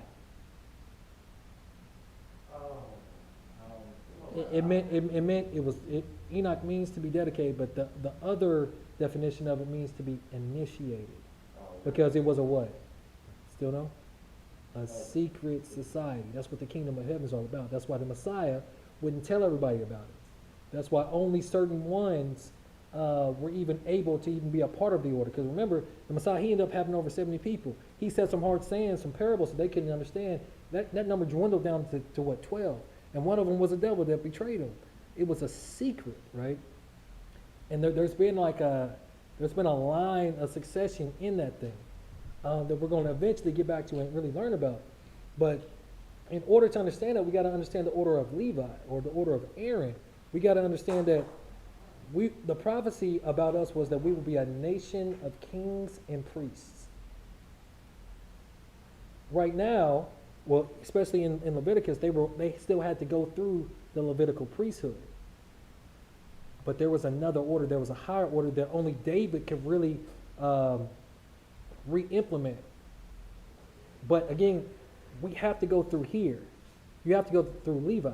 So with Levi, whose responsibility was it to offer the sacrifices? Okay, we said the priest, but then we read what? It was the man, because it's the man's covenant. It's our responsibility. That's why for those that came over, that came in and we did some chicken butchering. People were scared to do it and learn how to do it. This and that. That was our responsibility back in the day, right? So go ahead. Okay, our job is to, sacrifice, but. What does our that mean? Our job as people is to check one another, correct? We're supposed to. Right. Hold accountability. Facts. So if I know, let me rephrase, if you know that I walked into that hatch with a goat that out of the herd that I have, or hypothetical. That's why we got rid of them. And indeed, but hypothetical, you know that in my yard I got goats, and you know that I'm walking in there with that three-legged one, or the one that's limping, or the one that's like, you know what I'm saying? You still let me do it. You still let me do it. Yeah, Then there's the blood on Most my hand. High- Then the Most High should, I'll take that should word back. Wouldn't it then make more sense? I still feel like I'm asking the wrong question, but to hold them all accountable. You're right. I mean, eventually, over time, it did when it came down to them getting lazy, putting it on the priest, so on and so forth. So- But it was like a time load. So, I mean, there's a scripture that says, you shall in any wise rebuke thy neighbor and not suffer sin upon him.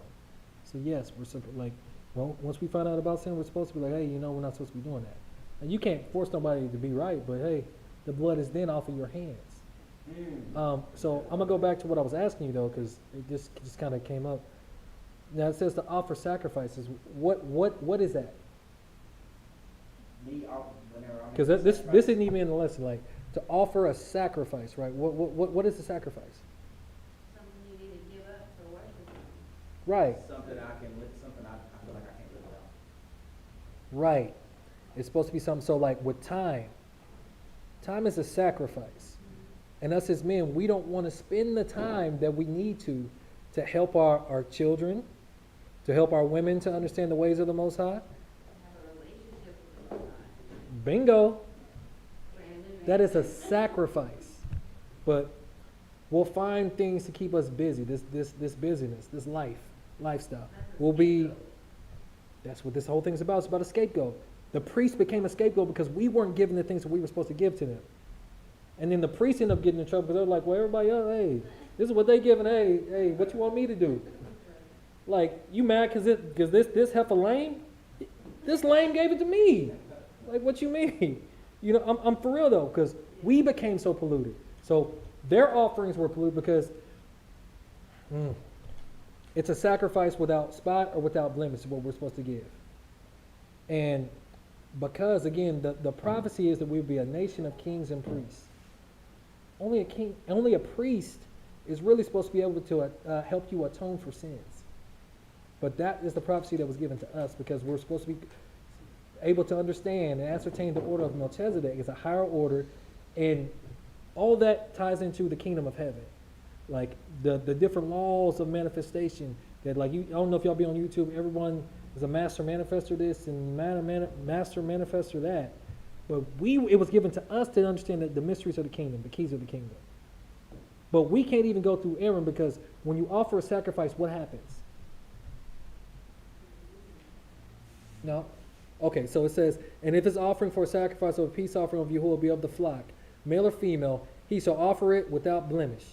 If he offer a lamb for his offering, then he shall offer it before Yahuwah.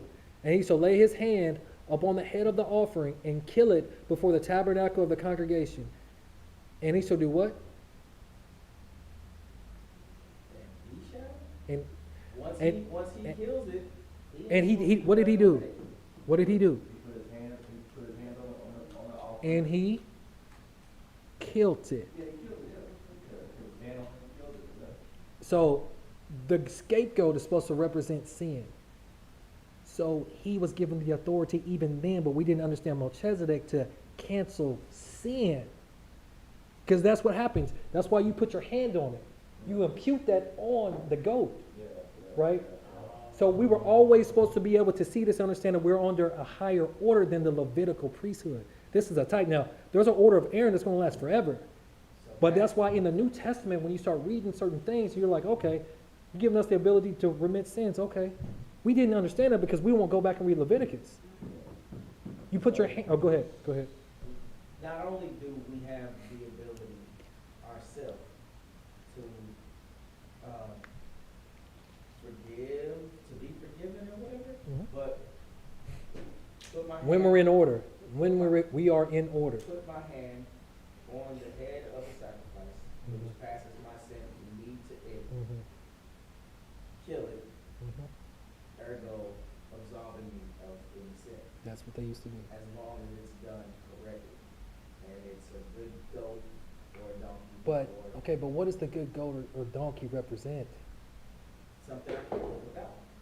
Okay, that too, but Sin. it does represent the sin. Well, no, the goat didn't have a sin. You're right, but we put our sins on it though. Right. A conduit? I don't know. I don't know the answer that I don't know. I'm trying to see how I can word this. So, we talked about it killing it, right?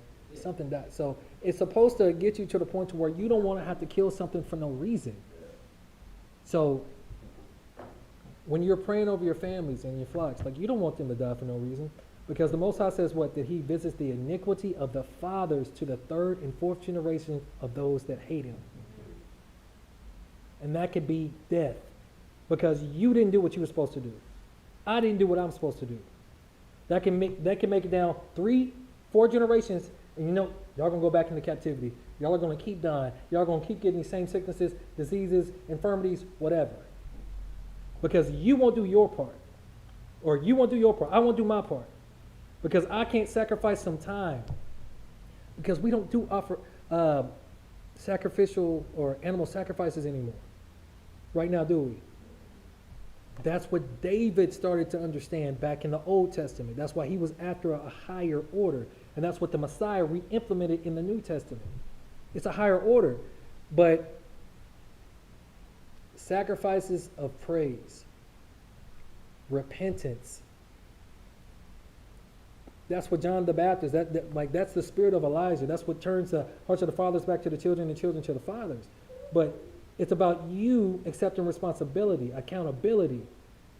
All these excuses. Some people just got, always can come up with an excuse. It's somebody else's fault. As a man, you can't never take no responsibility. To be honest, that's more of a feminine trait.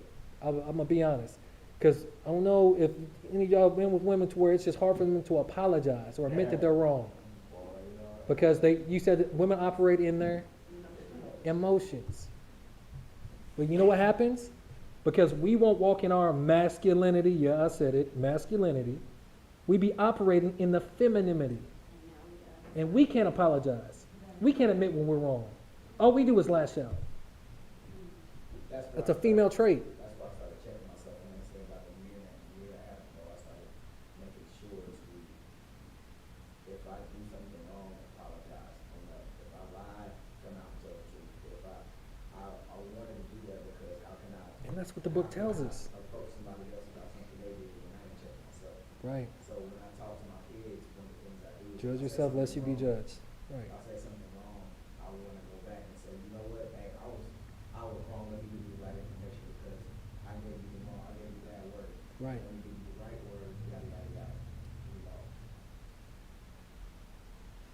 how can I hold it to a higher standard if I don't hold myself there? Can you ask them something to pray, you know, so. Won't pray with them, won't teach them how to pray, won't explain to them why we pray, why it's important for us to keep the covenant, because we were the only ones that the covenant was actually given to. And we don't think about future generations either. We think about our lifetime right now when we have children. Our children did not ask to come here. We brought them through the matrix. We did that. Had to put that work in. Well, we got them here. Hmm? It was safe in the computer world. Yeah, man, that was what the father. They look, they was big chilling. But let's keep going. Jamal, if you don't mind, can you read this next slide? Okay. And he shall offer of the sacrifice of the peace offering, an offering made by fire unto the Lord, the fat thereof, and the whole rump. It shall he take off part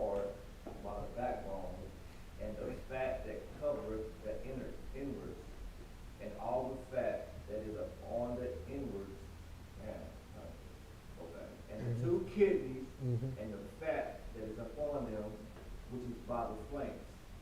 Did we just read all this? That was in Leviticus 1, we're in Leviticus 3, keep going. And the caul above the liver with the kidneys, it shall he take away. Now, these are all different types of offerings, right? Keep going. All right. And the priest shall burn it upon the altar. It is the food of the offering made by the fire unto the Lord. And if his offering be a goat, Scapegoat. then he shall offer it before the Lord. Keep going. Rooted to the tutor. And he shall lay his hand upon the head of it and kill it before the tabernacle of the congregation. So the priest is doing that? Nah. Who is? The man, Yeah. the head of the household. So, again, we have the authority and the power to rebuke sins off our children, our spouses, anything that's underneath your household. We have to walk in that authority, and we have to accept accountability and responsibility. We got to let stuff in the past go. Like point blank period, because, again, our children deserve that. They do. They didn't do nothing to get brought here. We did through our actions. Keep going. And the sons of Aaron shall sprinkle the blood thereof on the altar round about. And he shall offer thereof his offering, even an offering made by fire unto the Lord. The fat that covered the inward, and all the fat that is upon the inward. So there's something about fat that the Most High, he just I keeps. guess so, yes. Okay, let's keep going, keep going. And the inwards, yeah. Mhm. And the two kidneys and the fat that is upon them, which is by the flanks. Am I not reading the same stuff over? and Yeah, over? Okay. because with all these different sacrifices, even if it was with a different animal, the Most High wants the same thing. Okay. Right. And the caul above the liver with the kidneys, it shall he take away. And the priest shall burn them upon the altar. It is the food of the offering made by fire for a sweet savor.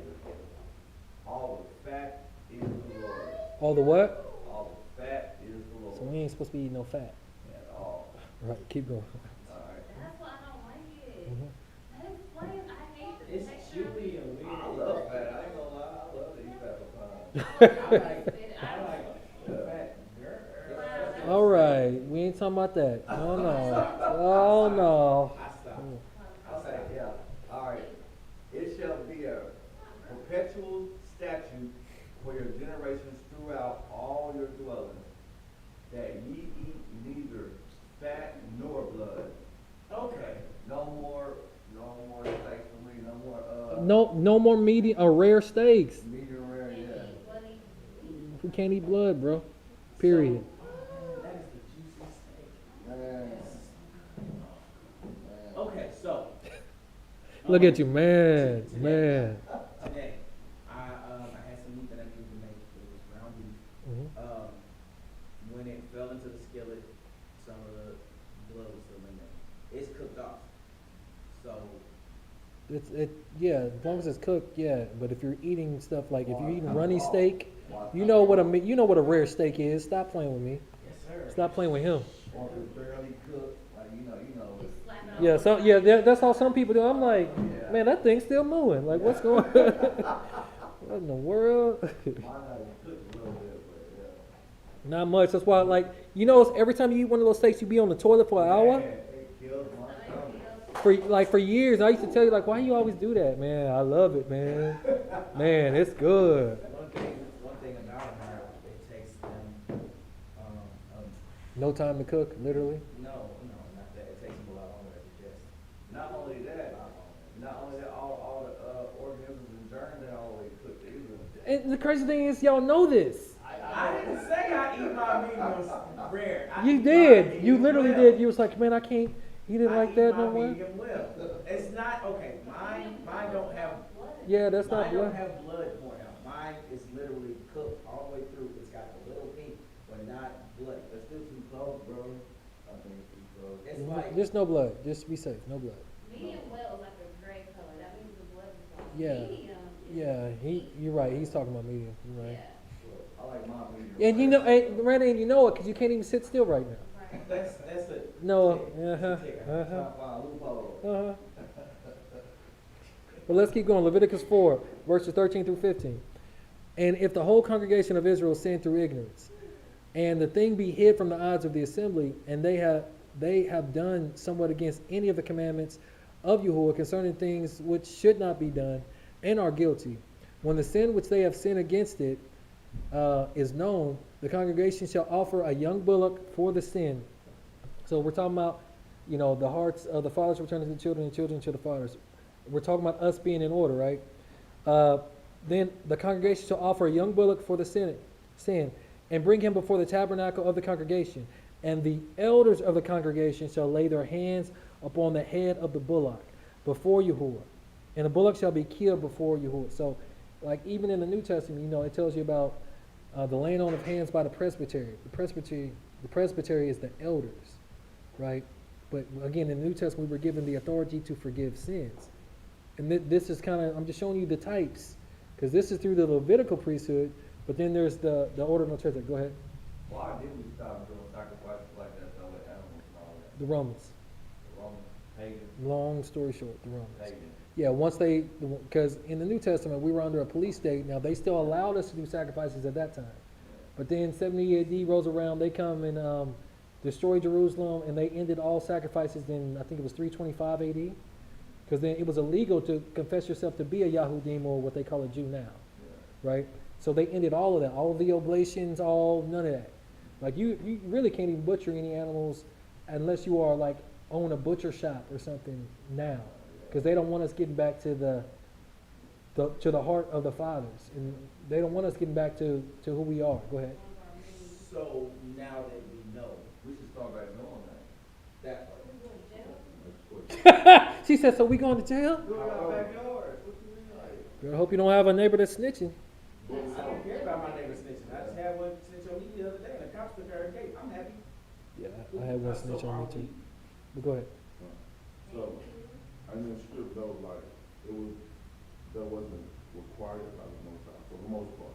No, it wasn't. No, So, because that's the higher order, Melchizedek. Mhm. Okay, so, even though we do not or haven't been doing the sacrifice, like, is it like a salvation point thing? No, but So it really, does it matter? I mean, but in the new, so even when the Messiah comes, there's going to be sacrifices every day. It's coming back in the temple. All the people throughout the world will have to at least come to the Feast of Tabernacles. It's going to be a sacrifice there. There's sacrifices every day. There's fire burning every day. There's no stop. There's no end to it. There's only end now until the kingdom is restored, once we get back in order. But no, blood, sacrifice of bull and goats, that was never required. But that's why we stopped, because we are not a nation right now. We're black people. Black is not a nation. Black is a dead entity in the law. It's a color. So, I mean, no, the sacrifice of bull and goats, no, but I'll tell you what, if we started doing that again, we'd be a lot healthier, because we'll know what went into those animals. Just saying. Because now they shoot them up with steroids and, y'all knows what. Oh, yeah. Yeah. So, but no, salvation, no, never required. That's why, to be honest, it's kind of why the Levitical priesthood had to come into place, because the people, remember what they asked of Moses. What did they ask of Moses to tell the Most High? Do we remember? What did But they do that. A lot of, a few things. No. What did the people tell Moses to tell the Most High specifically? To ask God something. To ask the Most High to not speak with us directly, speak to you through Aaron and Moses. Because we were scared because of the thunderings and the lightnings and all this and that. So then that further separates us from the Most High. So then when you really have to come through a Levitical priest or something, when we were already ordained to be priests of the order of Melchizedek, we actually accepted a lower priesthood, and I don't even know where that's coming from, and we didn't even realize that. We accepted something that was supposed to get us to see, like, okay, I'm murdering these animals. If I just stop sinning, I only got to do it so I can enjoy it, and it's not going to have like blood or guilt on it because I'm doing something wrong. And then all I got to do is confess my sins and be forgiven, because that's what David got. That's the point where he got to, right? But again, we didn't want to do that because we didn't want to be in order. And everything became a ritual. We didn't want to do the things that are right. So then we have to go through a Levitical priest, even though we're the ones actually killing the sacrifice. What kind of sense does that make? We were given a higher priesthood, but we accepted a lesser one. Now, don't get me wrong, there's still honor in the Levitical priesthood. I'm not trying to denounce that. But David started because there were people that would come in and they would accidentally like touch some of the holy things before the ark, and then they would just die. David came in, grabbed his shoe, touched all this stuff, and didn't die because he understood the order. He was right, even though he would, because we know David committed sins. David committed sins. Over here going to take Uriah the Hittite's wife, I got you out in war. Yeah, and I'm, I got her pregnant. No, hey, come on back. Hey, man, why don't you go and have a night with your wife real quick, man, so she won't know that she got my seed. And he going to be the next king. And he was a righteous, the wisest king ever, and then he became one of the most wicked kings towards the end. Because wisdom, that's a slippery slope. Is this the same David that slew the giant? Yeah. No, that's the one that slew him, though. He killed them all, though. Someone in David still was in heaven. Oh, yeah, David definitely made it to the kingdom. Definitely. Because, But you said towards the end he was wicked. no, I said Solomon. I said Solomon. And David messed up towards the end trying to number the people. But, Solomon went crazy. because Solomon became so crazy with all those women, he started worshiping all of their gods. Yeah, I know. And then what we don't even understand is the modern day Catholicism, what they use to exorcise demons, it literally comes from the demonology that Solomon got into. Eventually, I want to go over that. But all of that stuff, like you see all these exorcist movies and this and that, they learn all that from King Solomon. Didn't you do that before when you was No, talking about the Lord of Well, I didn't get to go on everything. I didn't, because like there's different keys of Solomon, and there's all of this other type of stuff that I have the information. I just haven't put it in a lesson yet. So, going back to this, we went from putting our hand on the goat, Hmm. slaying it, sacrificing it, pulling all the guts out, fat, to I don't want to hear the Most High's voice. He's scared. I'm scared. Yeah. I want to talk to you because you don't scare me. Even though you carry a big stick, I watched you move a lot of water with it. So the nonsensical stuff that you listen.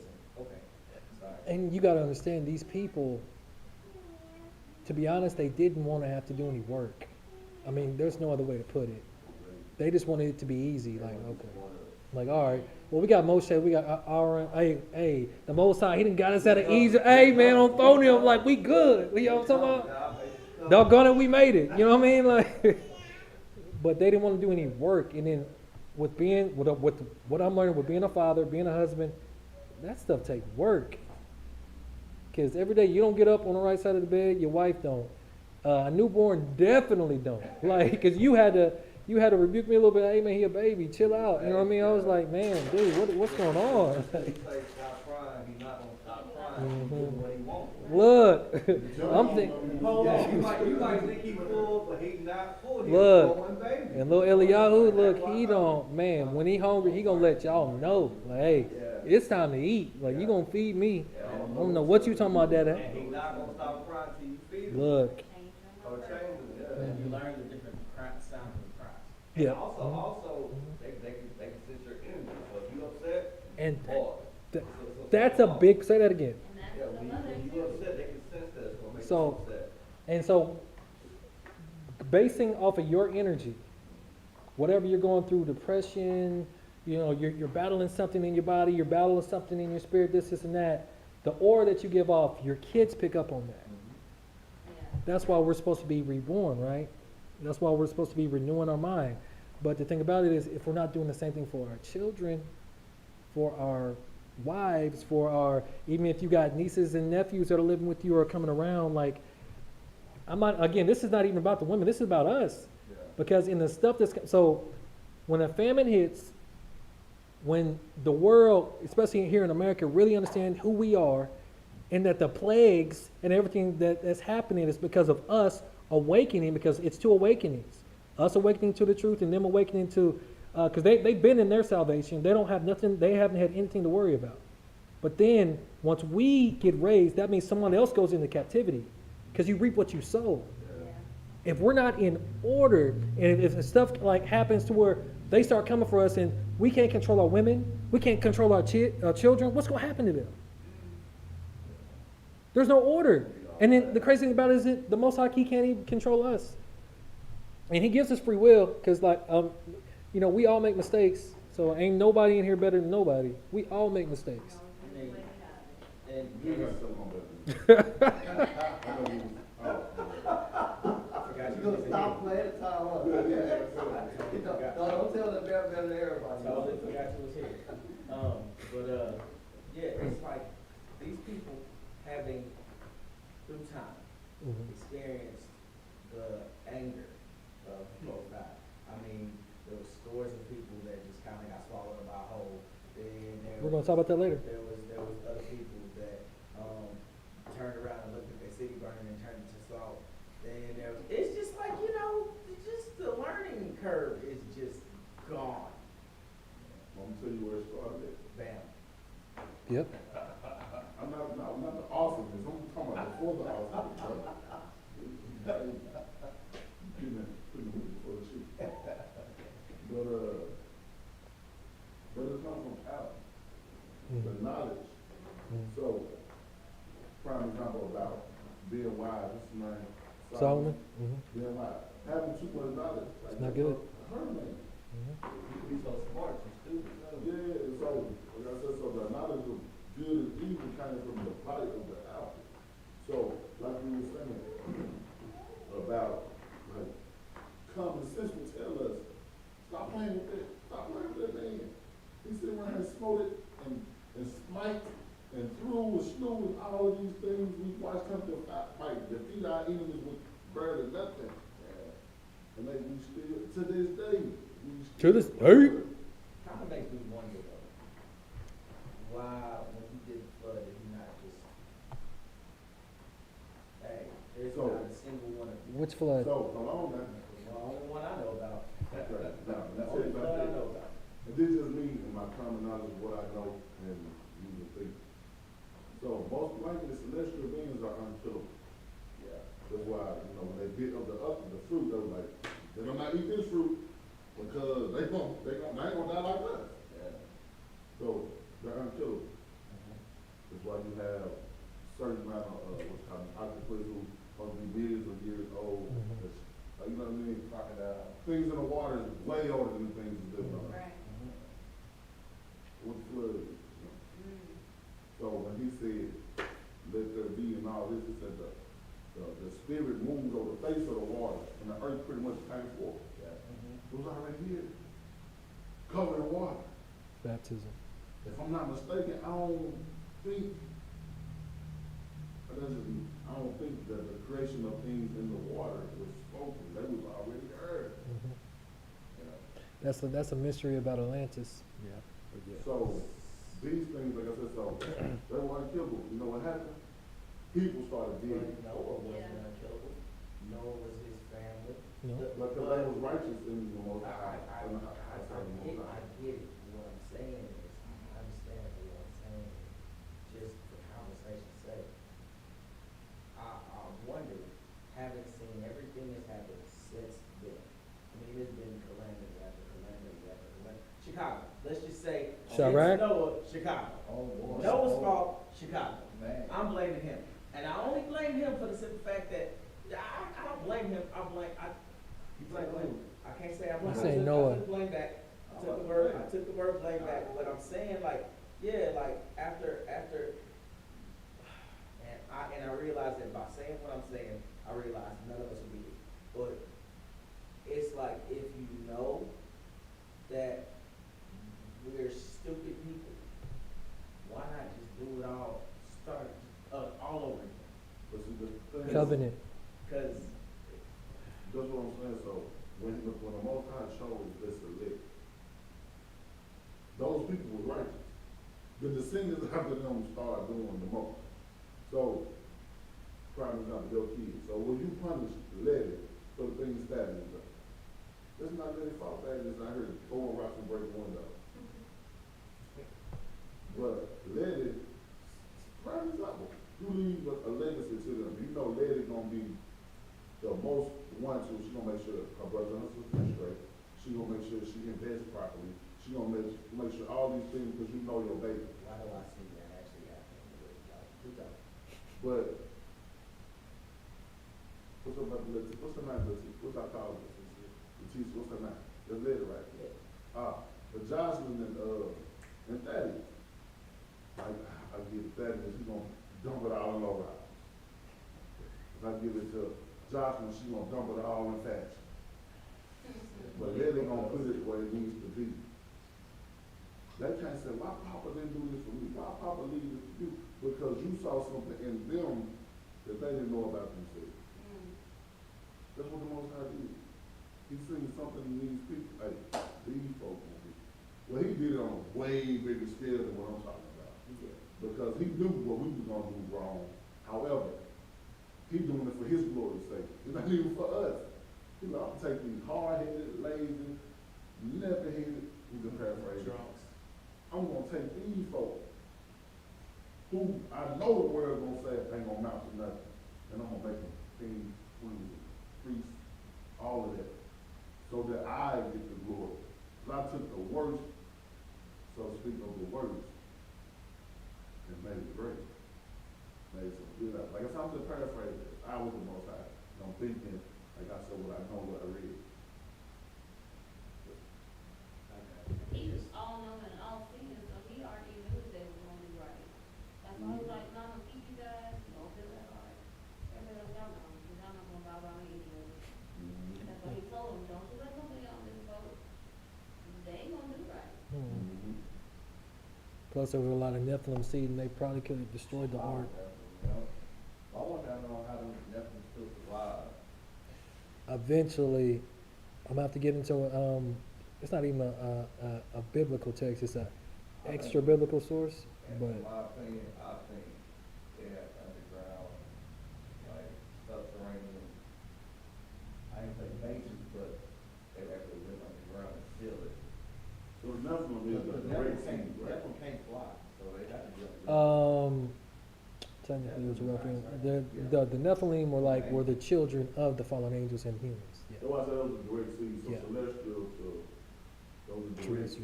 Mhm. And under them was the giants. Yeah, so like as they, I guess through time they started getting smaller, cause then like when the Nephilim started having children, they would be a little bit smaller. You keep going. And, But how long Nephilim having children, they so big, though, they like. well, they say some of those mountains. So I've seen some of the pictures of them. Some of them look like, Are Nephilim. yeah. But another thing about this, like I said, this you gotta think, this cannot die. Have a seed. Like you know that seed gonna be strong. Like of course you know they tall. So like he was saying, you know, some probably they kept procreating. Mhm. Like with you not talking about how Before the flood, after the flood. yeah, you not talking about how they were, you know, DNA mixing like a better term Mm-hmm. with everything. Yeah. The men, the beasts, with everything in the earth. Facts. So, like I said, by you having this strong celestial essence, it's gonna be hard to kill you. Like, you're not saying you can't die, but you probably can breathe on the water for a million years. Like, here's one thing, You can live under the earth and eat worms. Here's my biggest problem. God, he brought the big flood, what they lose on the earth, on Mhm. purpose, he took everything on earth besides Noah and his family and animals. Like, how is it they were still able, some people still able to survive? I mean, I don't get that. There's a mystery. you know about God, bro, he don't make no mistakes. But was it people? Or was Right, they have. So there's a difference between man and mankind, also. So What? there's a lot of other stuff like there. If you think that, I've seen some pictures of quote unquote man, but they're kind of, so we would be considered man, but there's some things on here that are mankind, like let's just say Bigfoot or Sasquatch or whatever. But like there's this one NBA player, and I forget his name, real tall, really tall. Bobo? Mm-hmm. Ball, Come on, bro. Come on. Huh? From Sudan. No, not him. That's a Victor Rubiano? No, he's of the Caucasian persuasion. Bowen, he's like 7'4", 7'5", or something like that. NBA player? Not Jordan Harris saying, 'cause he was saying. No, it's like Bobin something. Bobin Oh, for the Spurs. Yeah, Bobin. look like Yeah. Neanderthal. His ears is Look weird, like too. Neanderthal. Yeah, his ears were weird. Those would be Oh. considered like mankind, a kind of man. Hmm? Yeah, Yeah, he's playing for Spurs. yeah. They And like and the that. Mavericks and some other teams, Yeah. but let's go to Leviticus 6 real quick. Ben, can you read these? Yeah. And the Most High spoke unto Moses, saying, if a soul sin and commit a trespass against Yahweh, and lie unto his neighbor that which was delivered him to keep, Mm-hmm. or in fellowship, or in a thing taken away by violence, or have deceived his neighbor, or have found that which was lost, and lied concerning it, and swear falsely in any of the things that a man doeth sinning therein. So we're not supposed to be lying to our neighbor. Then it shall be, because he hath sinned and is guilty, that he shall restore that which he took violently away, and the thing which he had deceitfully gotten, or that which was delivered him to keep, or the lost thing which he found, or all that about which he has sworn falsely, he shall even restore it in the principle, and shall add the fifth part more into So, one thereto. so not only are you supposed to restore whatever you stole or lied about, you're supposed to add 20% to it. So if our people were raised understanding that, you think we'd have that many thieves if that was a law? You know they do the fifth Huh? part. It's a great thing, you know, when you look that up. Oh, a fifth? No, because 20% is a fifth, so I just took that. No, I knew that, but I'm talking like 3 score, like, if that means 60? something. Yeah. So how you know the fifth of 100, and not a fifth of? Well, I'm just assuming. Estimating. Yeah, because if it's a fifth, it's 20%.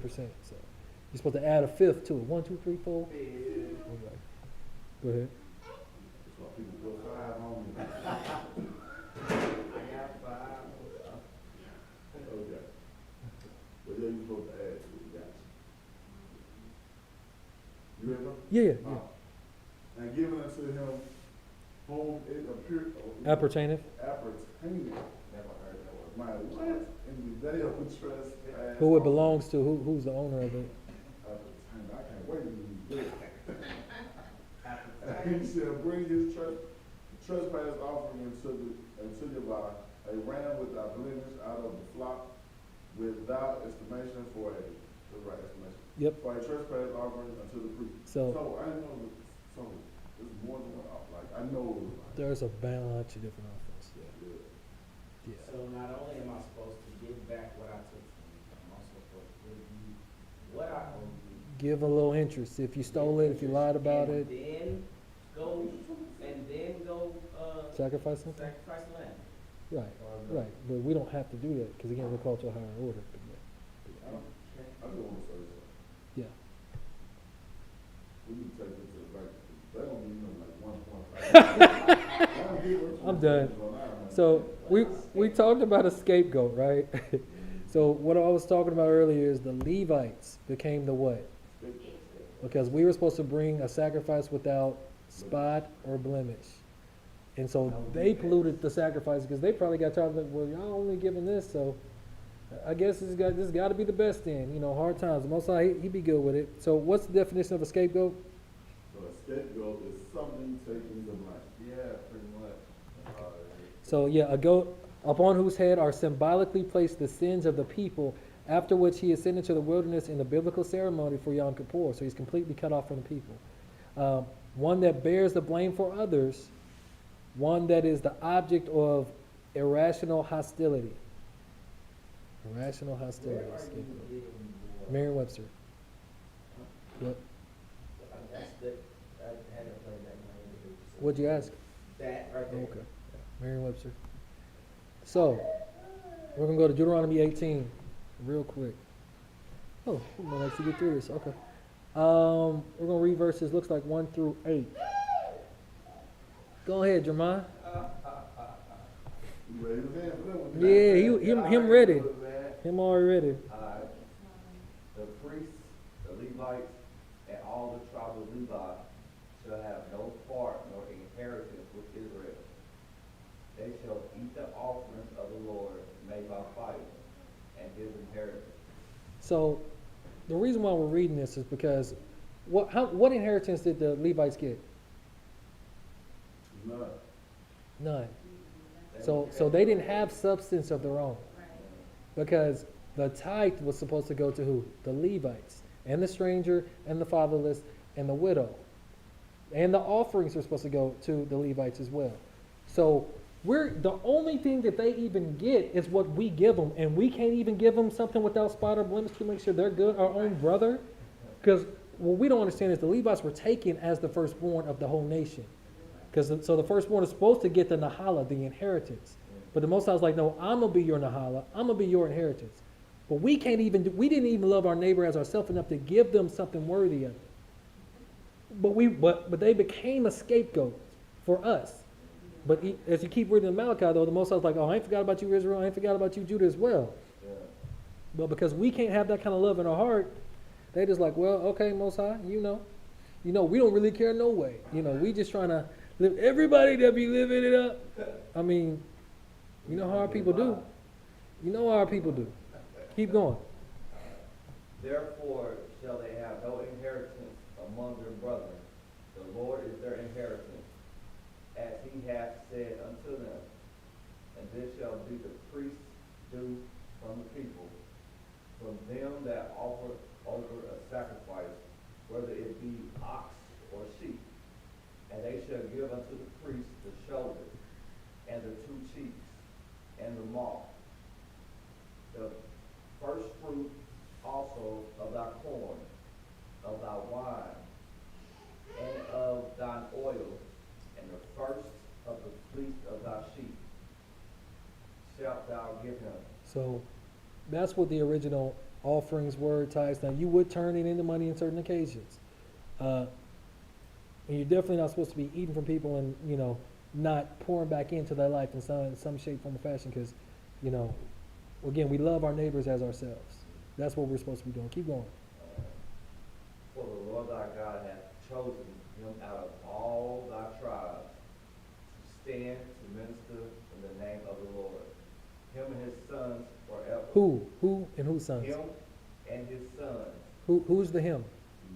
The Levites. There we go. Levites. Keep going. And his sons. All right. Mhm. And if a Levite come from any of thy gates out of all, hold on. Up out of all Israel. And if a Levite come from any of thy gates out of all Israel, where he Sojourn. sojourned, Mhm. and come with all the desire of his mind unto the place where the Lord shall choose.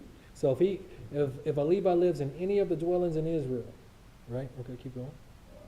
Then he shall minister in the name of the Lord his God, as all his brethren the Levites do, which stand there before the Lord.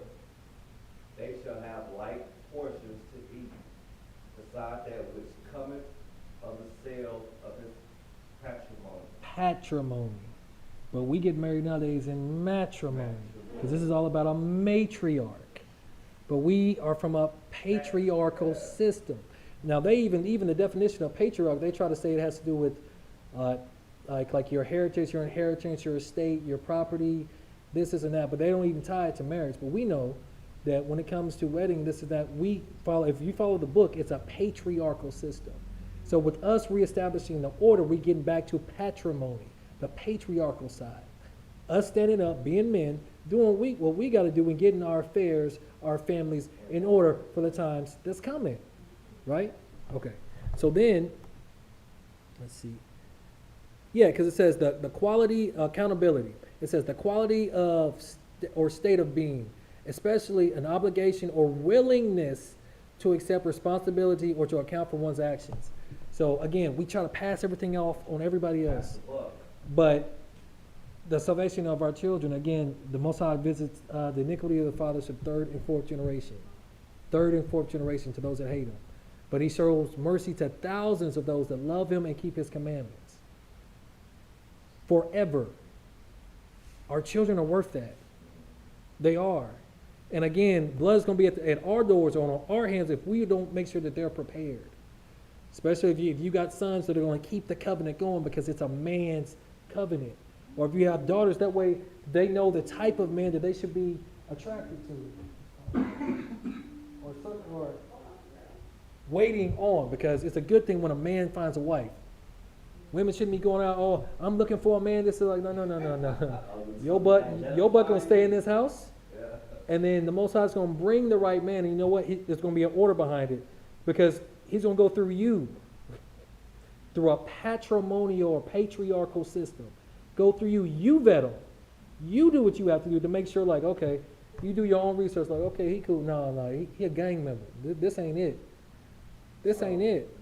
So Go ahead. you're saying that I should, with my daughters, I should keep them in the house until they're married off? In this generation, if you can afford it, I would definitely try to do that. Man, for real, this generation is crazy, bro. Yeah, for real. What's going on with gay pride stuff? Like, it's such a slippery slope. Yeah. Because LGBT. I hadn't even noticed that the word patrimony was even in the text. And it's right there. I was like, oh, man. I don't think it was.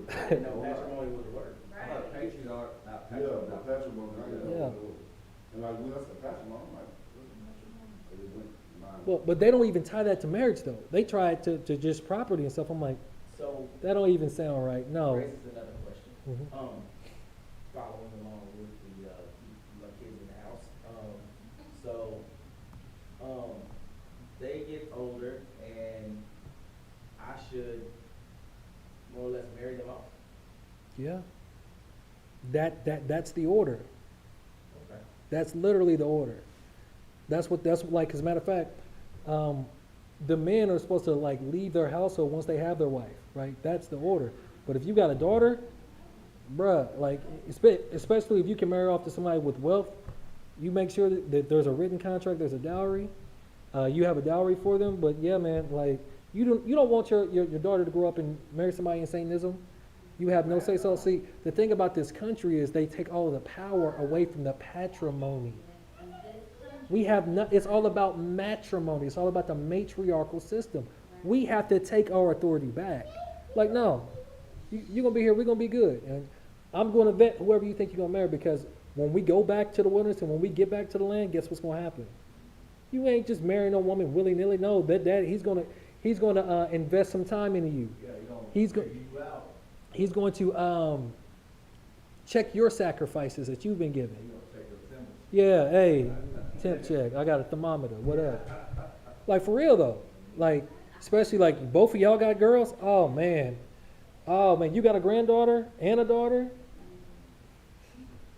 Like, tell us about what the experience of raising a daughter in this generation. You got a granddaughter? That's her right there. It's Biddy. How old is your kid? It's definitely, it's hard to say like that, because there's so many things out here that we don't want to be exposed to, and we know that they're gonna run to that, especially if they don't have a solid foundation. I really wish I would've known a lot of this stuff when I was growing up and raising my glad at 17. And a lot of things would have been different, but it's, you gotta look out for who are they who they're talking to, because the men are not what they were, back when my dad was, my dad's always been that solid guy, but they're not structured to lead anymore. And so my daughter, like right now, I can see she's literally looking for that person to lead her, but they're just not falling in place to lead, and I'm just like, No, that's been a candidate, mm-mm. So, not and- only this one, my bad. No, had she been living with me at the time, like, I'm not kicking my kids out. I've already told them.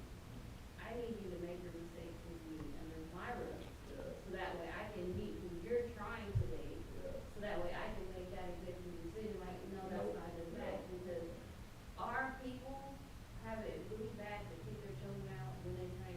Yeah, These are babies. that's bad. still. That's bad. That's the wrong answer. It's That's what happened. I mean, I went to college, but that's not right. I should have went to college and stayed home. There's still children at that age, and a lot of countries, that's why you see a lot of tight-knit families, because they keep their children until they are wedded off Yeah. to someone who can prove to not just them, but the family, that you are worthy of dating that person. And even so, like, they don't even so-called leave the house. Yeah. They have land and they build the Yeah. house next door. Yeah. Right. They build on many villages, Yeah. and our people can't, like, I don't wanna see. Yeah. And It's, It's, the enemy got our minds so warped. So It's messed crazy. up. and it's really, and especially with the people that took the thing that we will not speak up, don't even play like you're gonna say that word. It's coming to a time to where we're probably gonna have to start arranging marriages for our children to make sure that that gene or that stuff does not get into our seed, because the Most High, He's looking for seeds without spot and without blemish. The extra stuff that they're adding, that they've added to themselves with all of the upgrades that you have to keep getting every little bit of time, that ain't it. We have to preserve our bloodline. So that's the reason why they're trying to merge us with the machine. That's what the Terminator movies and all that stuff is all about. They want us to merge with the machine because we no longer are the Most High's creation. Because they're coming to the point to where they can heal anything, and to where they found the gene to where they can stop you from aging and dying. They've manipulated it in rats, and if they're getting ready to start bringing it out, that's why they're coming out with all these movies and TV shows about it.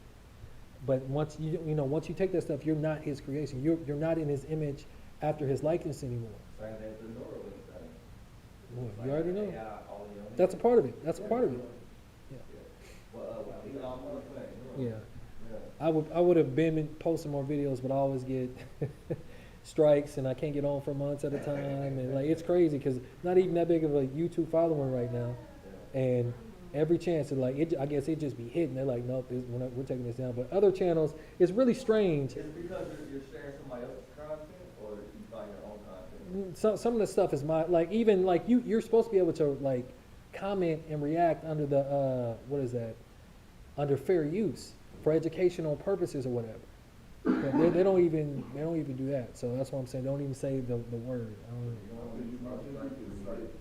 Well, that's why I stayed away from a while. I didn't even post anything because I didn't.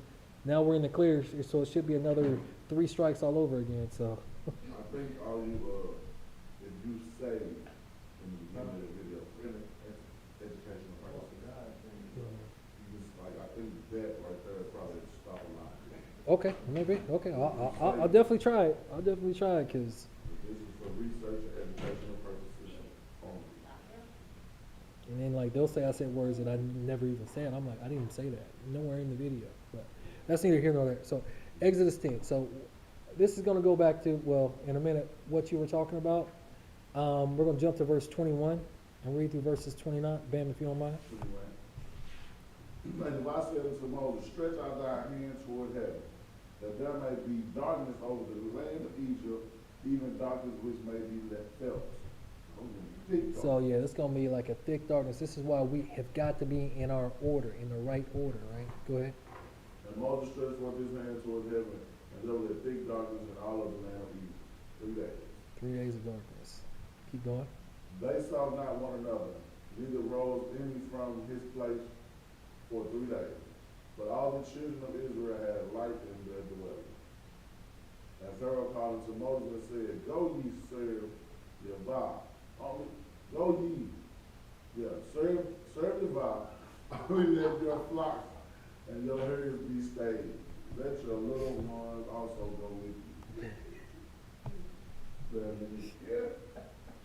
Because he got stumped. Like, wait, what did I just? The word be kept messing me up every time I read it.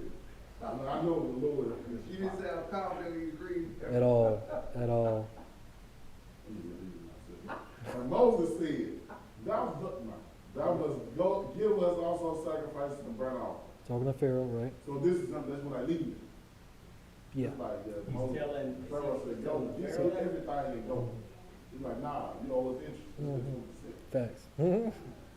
So it said, and Moses said, thou must also give sacrifices and burnt offerings, that we may sacrifice unto Yahweh, our Elohim. Our counsel also shall go with us. Cattle shall also go with us. They shall not be being left behind. therefore we must take to serve Yahweh our Elohim, and we know not with what we must serve Yahweh. And we know not with what we must serve Yahweh. Until we come together, come to it, right? So we come there, yeah, thither. Mhm. But Yahweh hardened Pharaoh's heart, and he would not hear from him. And Pharaoh said unto him, Get thee from me, take heed to thyself, see my face no more. For in that day thou seest my face, thou shalt die. And Moses said, Thou hast spoken well, I will see thy face again no more. So the Most High, even though he had done all these things, he hardened Pharaoh's heart. So he also hardened the hearts of our people. So we're going to go back to we're going to go to Jasher and read about the 3 days of darkness real quick. And see, it kind of goes like, like the Most High give you free will, right? Mm-hmm. But again, it's things like it, like, I don't say it's scary, but it is scary. Like, no, you got the choice to do what you want to, but he said these things in place so it alters your choice. Because like when you harden somebody's heart, like their heart, that most people move off they mess with their heart. Mm-hmm. And it's not like that. I ain't doing that. No, I ain't doing that. It's like when you under strong. Give them over to a reprobate mind. Facts. So we're going to go to Jasher 80. And we're going to start at 30. I'm trying to get this and we got 4 slides. Brandon. 30 and the Lord sent a very high and heavy hail, which smote their vines and broke their fruit trees and dried them up that they fell upon them. Oh, Mm-hmm. I said 30. I said 30. Anyway, also every green herb became dry and perished, for a lingering fire descended against the hail. Therefore the hail and the fire consumed all things. So these are the plagues that was hitting the Egyptians. Well, we're getting to the 3 days of darkness. Keep going. Also men and beasts that were found abroad perished of the flame of fire and of the hail, and all the young lions were exhausted. And the Lord sent and brought numerous locusts into Egypt, the chassel, salmon, charcoal, and shagol, locusts each of its kind, which devoured all that the hail had left remaining. Then the Egyptians rejoiced at the locusts, although they consumed the produce of the field, and they caught them in abundance and salted. So they were getting hit with so many plagues. They were happy to see the locusts so they could have something to eat because there was nothing to eat. But the Most High, he still hardened Pharaoh's heart. And he also hardened the hearts of our people. Because like you read it from the text and you don't really see that. But we're going to start. What are you going to say? Hell. So is hell the same as the ice we have, or is Pretty it sure. something? No, I'm pretty sure it's the same. We'll have to look at it from the Exodus. What's up? Man, can you imagine nowadays if we have locusts like that? Boy, everybody- Boy, have you not seen the increase in the locusts that's happening around America? No, I haven't. And grasshoppers. Boy, out of nowhere. Really? But it's been a lot of grasshoppers, I know that. Yeah, I know locusts though. yeah, I've been seeing both. They eat anything. They I've been eat seeing good. both. But these locusts we have, like, that we eating them like this. I don't think them the locusts that. No. Locusts fly. Yeah, fly. Yeah, they got big old flies. Man. Yeah. Yeah, but never seen that. I know some they get their heads now. They usually come like in the desert areas, where you can go through. So, yeah, you're right. So the 3 days of darkness, right? Keep going. Actually, Jeremiah, read this. And the Lord turned a mighty wind of the sea, which took away all the locusts, even those that were salted, and thrust them. So they can't. You can't eat the locusts now. Petty. King petty. Now, Let's say king wild king. Look, King petty. not one locust remained in the valley. Y'all think y'all gonna eat on me? Nah, it ain't on me. Eat off me. Not on my plate. And God sent darkness upon Egypt, that the whole land of Egypt and Pharaoh. No, dark. Pathros. Pathros. I'm reading again. And God sent darkness upon Egypt, that the whole land of Egypt and Pathros became dark for 3 days, so that a man could not see his hand, when he lifted it to his mouth. So that's why countries like China have created artificial moon. suns Yeah. and Yeah. fake moons. Yeah. because they know this is more likely going to happen again when we leave, right? Because the Most High, He does things in cycles. It'd be the same thing over and over again, and it's coming, right? There's going to be a great, tribulation, destruction coming. It's going to be a strange and great salvation too, though.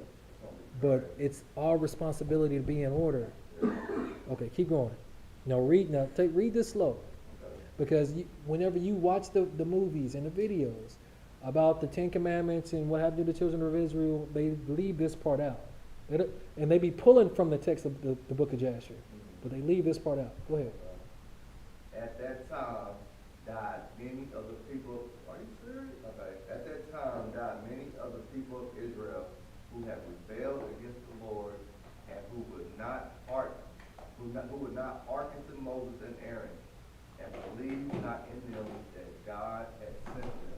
Because they refused to submit to the order that was being established. And this was during the dark. This was the Exodus. Yeah, this was during the 3 days of darkness. Yeah. Our people. So we had to be very smart about what we did. Read the next verse. Okay. And who has said, we will not go forth from Egypt? They loved America too much. They didn't want to leave. So that's why they wouldn't submit to the order. They didn't want to get in order. You don't want to leave? They don't want to leave, bro. That's all they used to. They don't want to leave here. They don't want to leave. Because they got some routine. They got a routine going on. You know? Oh, and everything's just so easy because when this place gets destroyed, you can't go to Chick-fil-A, McDonald's. Our people have always Huh? been comfortable in their captivity. Yeah, literally, always Like, happened. This is not the first captivity, like our Black people have folks, always. black folks have always been very comfortable being captive. They might not want to be a slave, but they get used to it real quick. Right. But some of them were like, hey, I want to stay here with Master Yeah. Plantation, like. Massa. The burden. It's Master Jones now, not Master Stewart. Master Jones. Yeah. That's crazy. So start that one all the way over. I got it. And who has said, we will not go forth from Egypt, lest we perish with hunger in a desolate wilderness? And who would not hearken to the voice of Moses? So everybody, we ain't going out there so we can die in the wilderness of home.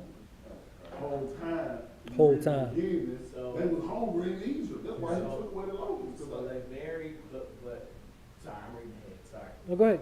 Read it all. Last one, all right. And the Lord plagued them in the 3 days of darkness. I never did know that part. Mhm. Besides, when the Grim Reaper came, he was with the blood. When the Messiah came, that's who that was. Yeah, with the sword killing Angel of folks. darkness? Huh? Yeah, that was the Messiah coming and killing. Yeah, bringing the sword. He was the angel. He was the messenger that would go before. Or you could say Michael or Michael. You could say that, but it was more likely it was the Messiah that was coming. He was the Passover. They had to slay the Passover right then and there. So it had to be him because we're actually sired to him, to the Father through him.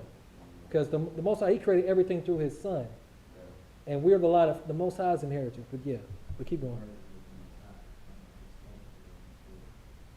That's right. So I knew about that one, but this right here, I did not know about this. So but read it all the way through, my bad. Was the whole 39 or 38? Start at 37. Read from 37 all the way through 39. All right.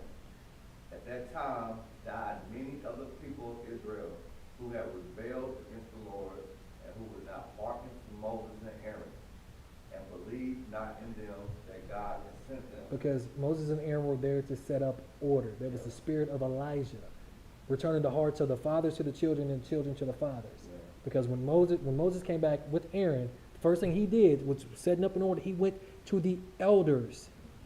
And he didn't go to Pharaoh by himself. He would go with the elders. There's an order.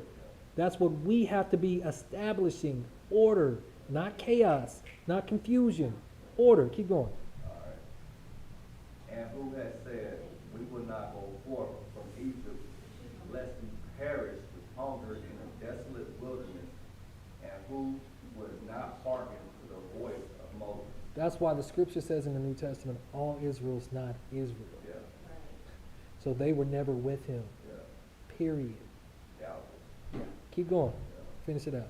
And the Lord plagued them in the 3 days of darkness, and the Israelites buried them in those days the Egyptians knowing of them or rejoicing over them. Because if they would have known that they shared the suffering, they wouldn't have and they wouldn't have left. Yeah. We wouldn't have been able to leave. I know it's going through, yeah. So when it says that none of the children of Israel died, none of them did die, because they weren't with the Most High. So I was going to go to another one, but we're going to call it on that one. So salvation depends on you, men of Israel. It's on us. We stand on the shoulders of our ancestors. Our families literally stand on our shoulders. It's an honor, it's a privilege, but it's still a responsibility of accountability and consistency that we have to accept. We have to accept it. Or our children, our wives, are going to be like, I'm not leaving Babylon. I'm not leaving Egypt. Everything, so you want me to go out to the wilderness and starve? I don't think I can make it out there like that. We're going to find a way. Look, we got manna coming. Oh, you thirsty? Hey, man, hey, bam, that go a good rock right there. Go ahead and hit that rock real quick. Let water come out of it. Yeah, you just did one stroke. That's it. Yeah. Because I was going to go to number 16, but we'll probably do that next time. But that's all I got. Huh? Anybody opposed? I already know.